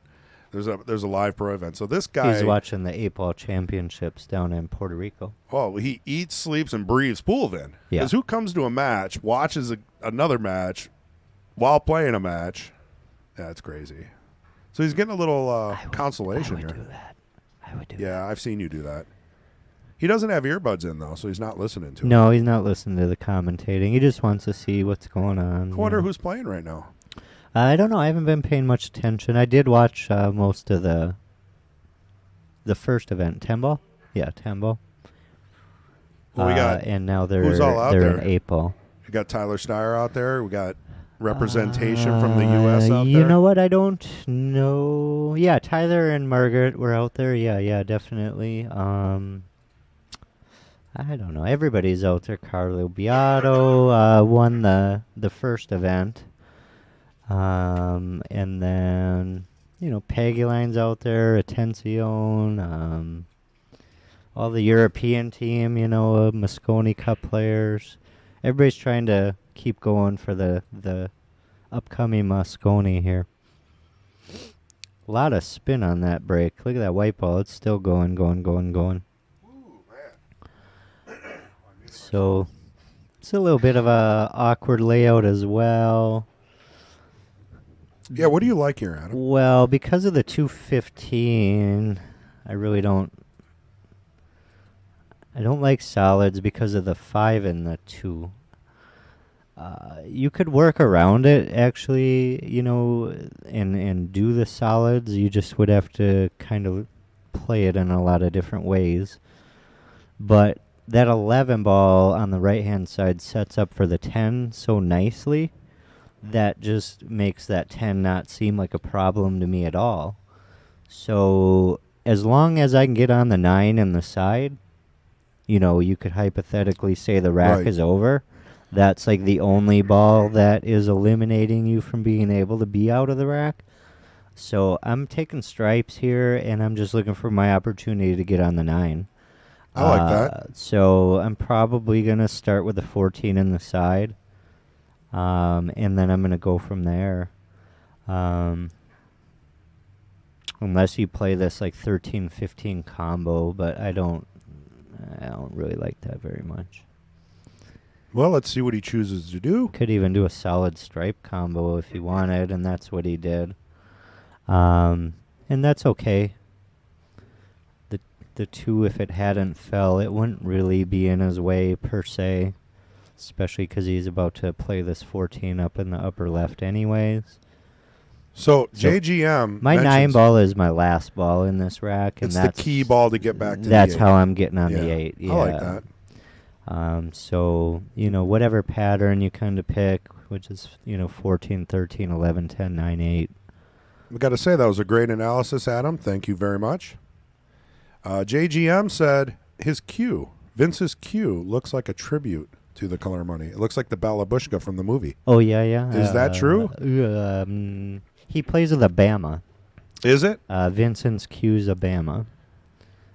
So very close. And a nice observation there, JGM, because I'm thinking back to the movie where Paul Newman throws in the cue, says it's a balabushka, gives him a nice cue, and man, movie just got better and better from there. He could save the 13 for last two, and that's not a bad idea either. Actually, maybe that is the better idea, because I did know that the 9 to the 8 was a little bit of an awkward transition. He's keeping it simple, though. So Less cue ball keeping that movement. 13 there is the right thing to do. So you thinking 10 to the 9, 10 to to the 9 to the 13, 13, roll yeah. up, 8 in the upper left. Yeah. I like that. And, I mean, things change. You still could play it the way I was saying. You just have to have a straight in 9 in the corner of the side. Well, anything can happen here. And- He's going to bump the 5. Yeah. So he's just going to play this 9 up here. in Now, the only lower enemy in this is right-hand what? corner. The 7 possibly getting in the way. Do you think that's even an issue? Because he's got to roll the 9 in, I think right? he's straight enough that the 7 should ricochet out to the left enough that it won't impede the view of the 13. I do hear what you're saying. Just thinking, that's what would be in the back of my mind. That's what would happen to me. I'd hit it with a little bit of left top so I can kind of pinch the angle a little bit and skim the inside of that 7 like that. Wow. You want to kind of brush the 7, not hit it full. If you hit it too full, you're right. You're going to get stuck. Now But this shot, do you overthink this or just go for the stop? oh, stop shot. It's straight enough to where Stop you can shot. pretty much just stop it. Ball might move a little to You the don't left. want to do anything here. You want to just stop. I mean, unless we don't see the angle. There's a little There we one, go. but He it pulled it wasn't back. bad. He stroked it in. Yeah. He's feeling it. Well, he got himself back to hill, and we were just saying, wouldn't that be This is neat crazy. if we got back to hill? Share this match. Get it out there. Tell everybody, hey, 3.5 hours. We're hill. There was no curse on that one. I said it. He did kind of push that in. So Bill Sorensen says Sky and Albin are the only 2 from the Moscone teams not playing. Well, that's good to know. That means everybody's there. Everybody else. Does that mean Earl went too? Because Yeah, Bill, is Earl there? I didn't know that Earl went down there, but maybe he did. Yeah, Adam's calling you out on the facts, on the details. Just checking. I'm not sure. He's a little bit older in his years. Although it would be good to be in stroke, I feel like Right. the best thing for Earl is to hang out in New York Play, and not play. get COVID. Yeah, And again. not have travel restrictions or, whatever in the world might happen to he him won't this have time. that problem in Vegas, True. I would But think, I'm just saying. nowadays. But He got selected. He's a little bit older. It might be a lot to ask for him to go play this tournament Correct. and then go into Moscone. you have an excellent point there. I- You don't I- want him being worn out. I don't think Earl needs to hit more balls. I think Earl just needs to go focus on what he needs to mentally Sit on a beach and to stare at the water for a couple days. prepare and not freak out once Yeah. he gets to the Well, Moscone Cup. it's 'cause Earl. It's going to be Yeah. quite interesting to see what happens. That's between him and his doctor. you I know? think he's going to smash a cue, and he might even punch a fan. And I think he's going to get kicked out. Isn't Do we have an alternate? well, it'd probably be the coach again. Oh, yeah. Yeah. Oh boy, Yeah. that's brutal. We Yeah. should have brought a better coach because Earl's gonna get kicked out. Brought a better coach. Oh boy, I'm not Like a playing coach. Not to say that No comment. Jeremy Jones isn't like really good right. at. Although he did play great. he did. you know. He did. I I'm don't just think anyone saying, thinks the U.S. has a chance What this if year. Bergman was the coach? You know what I mean? Like at least you have What- something to fall back. What on. happened to Bergman? Why did he take so much time off? He seems to be playing good. He's in the limelight. He's running 13, 16 racks in a row on a bar box. Why I don't did he know. not get picked as a wild card? I just heard there's a lot of sensitivities with him and COVID. I think. Okay. Well, he was wearing a mask in that. And still. his Yeah. unwillingness to want to like do this big traveling, currently in our country with the way that it sits. That's what I've heard. So very he's well. kind of hunkered in his spot in where is he at? South Kansas City or something like that. I'm not sure, but I don't remember. Somewhere. I don't somewhere know a where bit that south came of from, us. but I didn't hear anything about him for 3 years, and then all of a sudden he's on a stream running racks. I'm like, And oh, he hey, didn't he's back. play any of the major tournaments. He didn't have 9-ball points rankings. Which is a good point. Right. Going into the year or whatever. So, basically he never put in the work to put in the points to get to Moscone. Correct. And he is our best player in our country. He is amazing right now, and I'm sure between the bar box and the 9-footer, he's not going to have an issue. But, hey, maybe next year. Oh, yeah, Andrew says Bergman doesn't travel now, so that's good. And I did see him wearing a mask on his chin during that run out, so he is very, very cautious. Yeah, I don't know. I mean, everybody's got their own opinions about that, and maybe he has, elderly family or, wants to stay local. Somebody with a pre-existing condition or, whatever. I know that was my fear when it came around, not to get all political and go COVID. Oh, no, here, no. But Anybody ill, I was more worried sure. about, my mother at that time than I was about myself. 100%. So, I don't know, to each their own, whatever he's got going on. I respect it. I hope he figures himself out and we get past this time and he represents USA in one of our upcoming Moscones. So Vincent to break on the hill match. On the hill, and he breaks dry, and that has plagued him this entire match. This is the worst time to have hit no dry break. Did you see the teamwork involved in making that rack work? They were working together. James was flattening out the spot. Yeah. Vincent was... And these stripes are laid out, boy. Yeah, I like stripes. With the 10 ball... They're just so laid out. You got to think about the 9 a little bit. Let's throw that out there. Yeah, but that 11 to 9 is easy. The 12 ball is kind of like the goofy one. So you saying James is out here? Oh, the 9 doesn't go by the 6. You're right. It's really. I mean, it might go off the rail, but who wants to chance that? Then right? you need to get to the 10, and you need to move the 6. Get it out of the way. Maybe save the 11 to get on the 9 for later. I think I would play this 15 and I would roll it forward and try to get my white ball all the way to the 2 ball or pretty close to it, so I can draw the 10 and bump the, get the 6 out of the way. Good call. And Good call. still hopefully have that 12 in the side or the 13 in the corner, or even the 9 off of the 15 in the side. But it looks like 11. That's an 11. Yeah, that's too far up table, actually. Now that I look at the other camera view, that doesn't work. And Nicholas, you're absolutely right. OCD is real. And obviously, whatever ails Earl, we're all there for. He is one. I bet we got 2 of the biggest fans sitting in the booth here, so we want to see him do well. I would love to see the U.S. team just win this year, and let's just leave it at that. So Andrew says, oh, no, this is over. We said that earlier. 3 games ago, it was 9-6, and James had a straight and 8 ball, and now it's 9-9. Can you believe that 8 ball? That has changed the course of this whole match. It really did, in a lot of ways. He's kind of jacked up over the 2. I don't like this. And it's a little bit too straight. So now he's going to have to reevaluate. I'm coming down to this 14. I like that. And then I'm going to use the angle or try to get angle on the 11 to run into the 9. At that point, that's a better option than jacking up and who knows where the ball's going to go. Yeah, you are not going to like this, James. Because even if you hit the 6, it's probably going to advance up table and still be in the way of the 9.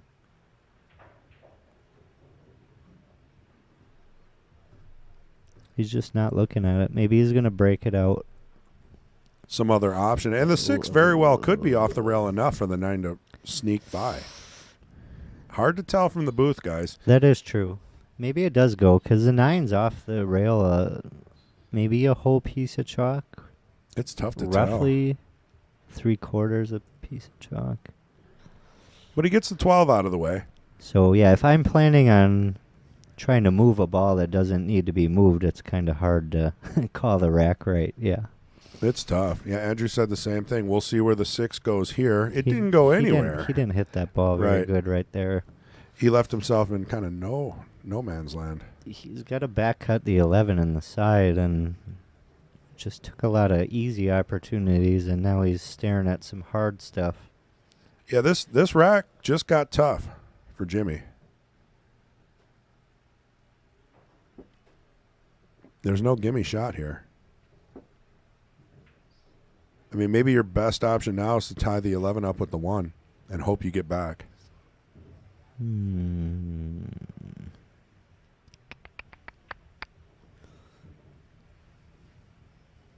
I mean, you're not taking a jump. You're not doing anything that's low percentage. I just can't believe he played it that way. Right? And we can reverse back, change it, but this is what we got. Try to thin this 11 into the side without scratching. It's tough. Yeah, he went with... He did what you said. He went for the layup.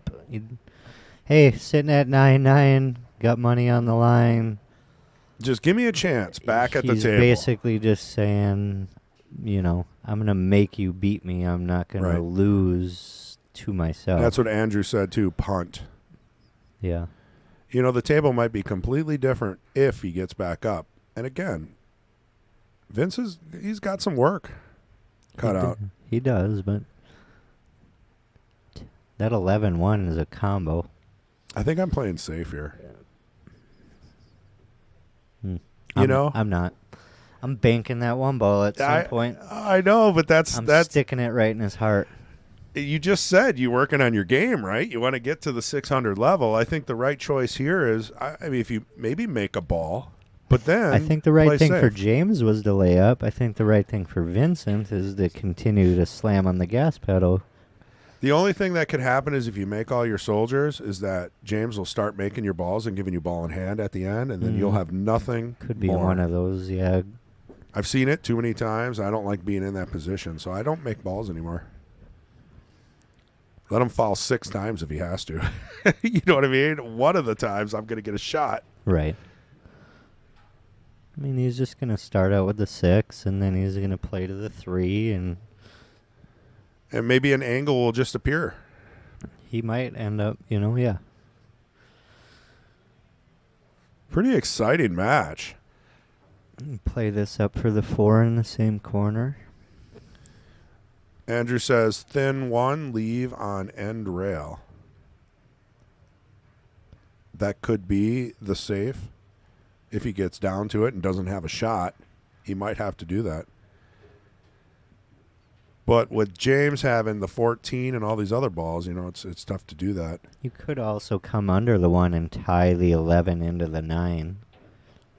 Right? Right. Creating space and creating a problem, and then attacking the 1 at a later time. That's a good option. Maybe that's what Andrew's going for. Because, tie his balls up, but open yours. Yeah, the problem is you might tie them right into a dead combo, because they are all rather lined up with one another. It's kind of hard to cockeye them a little bit, if you will. He's working through all his easy soldiers, so let's see what he has. Are you going to blast this with bottom right? He might, and try to come up into the 1 right here. Yes, he is. I do think he's going to go for it. If he doesn't hit it, maybe punt afterwards. Yeah, he went for it. Oh, boy. See, that's bad. That didn't work out. Well, that 1 goes by the 13 in the side, but does your white ball might scratch off of the 11. We'll take a quick peek at the overhead. 1 ball, possibly in the bottom side there, with a lot of risk. A lot of risk.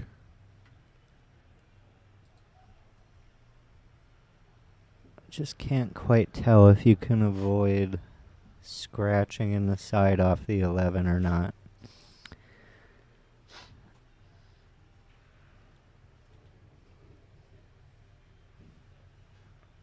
What a clutch game. I have a feeling he's going to make this 1 and he's going to scratch. Oh, he's going for the corner. Does it go by the 4? Is he calling a combo? Oh, man. It might be a two-way It's save. kind of a two-way shot, I think, yeah. Just leave it over here. Let James put in the work. But, the 11, it all goes, right? I think the 11's more makeable than it was when he could see it earlier. Right. Right. I do think that. Sarge, yeah. That was from an earlier chat. He might be way back. Sarge is talking about the pink awareness and all that. Oh, geez. Yeah, that was back a couple years ago. Ray jumped in with some NFL breast I was cancer listening, awareness yeah. talk, and I'm going to stay out of Yeah, that exactly. second conversation. So, but Sarge, if you hear this in a couple hours, we read your chat, but you're way back. Hit that live button, which you're not going to get for 2 hours. And I do understand that. I'm not trying to dismiss any ailments of anybody or judge anybody. Neither for was anything. Ray. Yeah, Ray is just Ray. He likes to talk. He likes to ruffle feathers, and does. he's a bit of a, well, shoot. He traveled all over the country, like, trying to boost, the last election. And, Right. he's big into that kind of stuff. So Loves it. that's why he's the people's champ. But I'm going to keep the stream more friendly. 100%. So Bill said he should have hit that harder. Bad roll from Andrew. So, yeah, if he would have hit that a little bit harder, then the safe, I'm assuming, would have been much better because the 11 wouldn't have been makeable then. James might be returning a safety here with the 13. Kind of shooting it just past the 8 on the left. And then advancing the white ball up table towards a corner. Maybe even like hiding behind the 8 ball a little bit. I'm not sure. Yeah, there's not much of a shot if you get up in that corner for Vincent. Yeah, other than like a return safety where you just like tap the 4 to the rail and stick the white ball behind the 1. You got to think about that stuff. So that's why I'd want that 13 to be up on like the second diamond on the top short rail, so you can't re-return that safety. That's smart. You got to think like 2 safes ahead for that. So I think he's going to sort of like back cut the 13 a tiny bit and try to lay up. Nope. Did it with the 11. Double kiss. I thought about that too. If as long as that combo isn't there or the 4 doesn't sell out from that angle, he can cut the 2 in. But it's a challenging shot into a challenging result. What about a save? We'll just say that. Off the right side of the 2 and try And to just bury the cue tuck ball. in behind the 4 and Yeah, the the 1. 4 and the 1, just a little snuggle. You can do it, but if you leave A lot can go a wrong. window to the 13 or the 14, you're kissing your money Or the goodbye. 9, right? If you hit it too hard, boom, the 9's there. And it's kind of hard to get a ball to not come into one of those 3 planes, Ooh, this is a touchy shot. He's looking at it. but it's possible. He's gotten up a couple of times. Is he cutting it or cross-banking it? Nope, he's shooting the safety you just talked about. Oh, And he hit it good. He hit it real good. wow. He blocked every window I just mentioned. The And that's- 13's gone, the 14's gone, the 9's gone. Jump cue's coming out here, Either that or kick at the or 9. he's kicking the 9. Okay. I like that because if you do hit, at least if you don't foul, you're putting him back in the same position. where Yeah. He does not have a shot. If you give up ball in hand, though. And he made the combo tougher because he moved the 4. A smidge. I just know James has jumped over everything he tried to jump and He's a great jumper. made them or got hits on them. So Andrew says, wow, money safe. Yep. Andrew says, bury the 1-4. Yeah, I mean, that's what I saw, but you got to really have touch for that, which Vince has he proven. hit it really good. He did. Oh, boy. Ball in hand for Oh, Vince. boy. And that's what I was scared of. This new cloth jacked up, coming from such a short angle. Wow. It's just really hard to control that white ball off of that rail. He's still goofed up, though. Like, Yeah, do you take the combo and hope the 1 doesn't get buried with the 9? no. I feel like what I do, whether it's recommended or not, is I play the 2 in the top left corner, I like and the I break combo. and I break it out. I like the combo. I play enough that I think I could just Right. You're go playing. through the 2 and then into the 1. So you're going to risk the. Hopefully you break up the 1 and the 4, where he's going to risk possibly burying the 1 or missing the combo. Either that. I mean, if that 1 goes past the 9, it might go past the 9 up here. And then sit perfectly for him. Even though he's not looking at it, though. So what I would do is if I'm shooting this combo, I'm playing shape on the 2, just in case the 1 doesn't go where you think You it's could going to go. also use your 4 to pocket the 9 and stop your white ball right there and do another I like safety. that. I like that That shot. actually might be one of the best shots That would because be. you don't have to worry about any of the outcomes of this combo, where Right. the 1's going to That's go, an excellent whether option. it drops or I not. like that. You can control the junk out of your opponent one more time. But that was executed perfectly. He might have just fought himself right into a victory. And that 8-ball that we saw at 9-6 is just Yeah. potentially detrimental to James's set here. Can really go back all the way to just one shot. It can. Change when you the think about it- entire outcome of this match. I mean, that 8-ball was kind of a, you made a jump shot. You got yourself beautiful shape.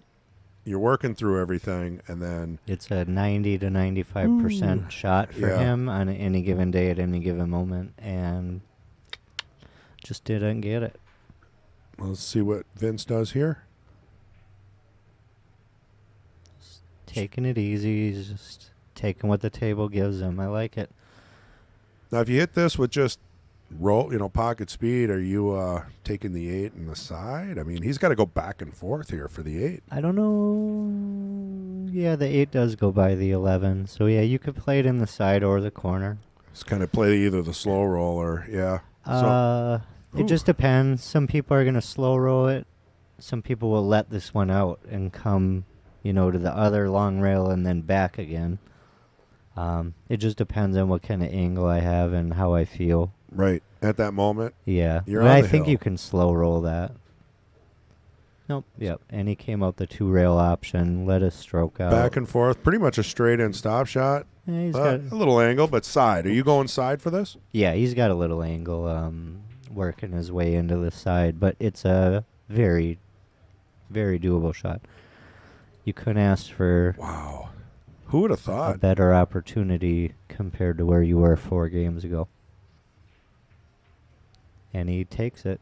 Wow. Great match I by really- both James and Vincent. Wow. Yeah, it's hard to sit back and wonder what happened there with so many games, and that 8-ball was really the key. Frustration, obviously, for James. He did play very well, though. I mean, there was a couple of misses, and both players were missing shots. Mhm. The new cloth was probably affecting them a little bit, but at the end, I saw Vincent slow rolling balls in more and playing the cloth, and that may have been the turning point there. Jimmy took his foot off the gas.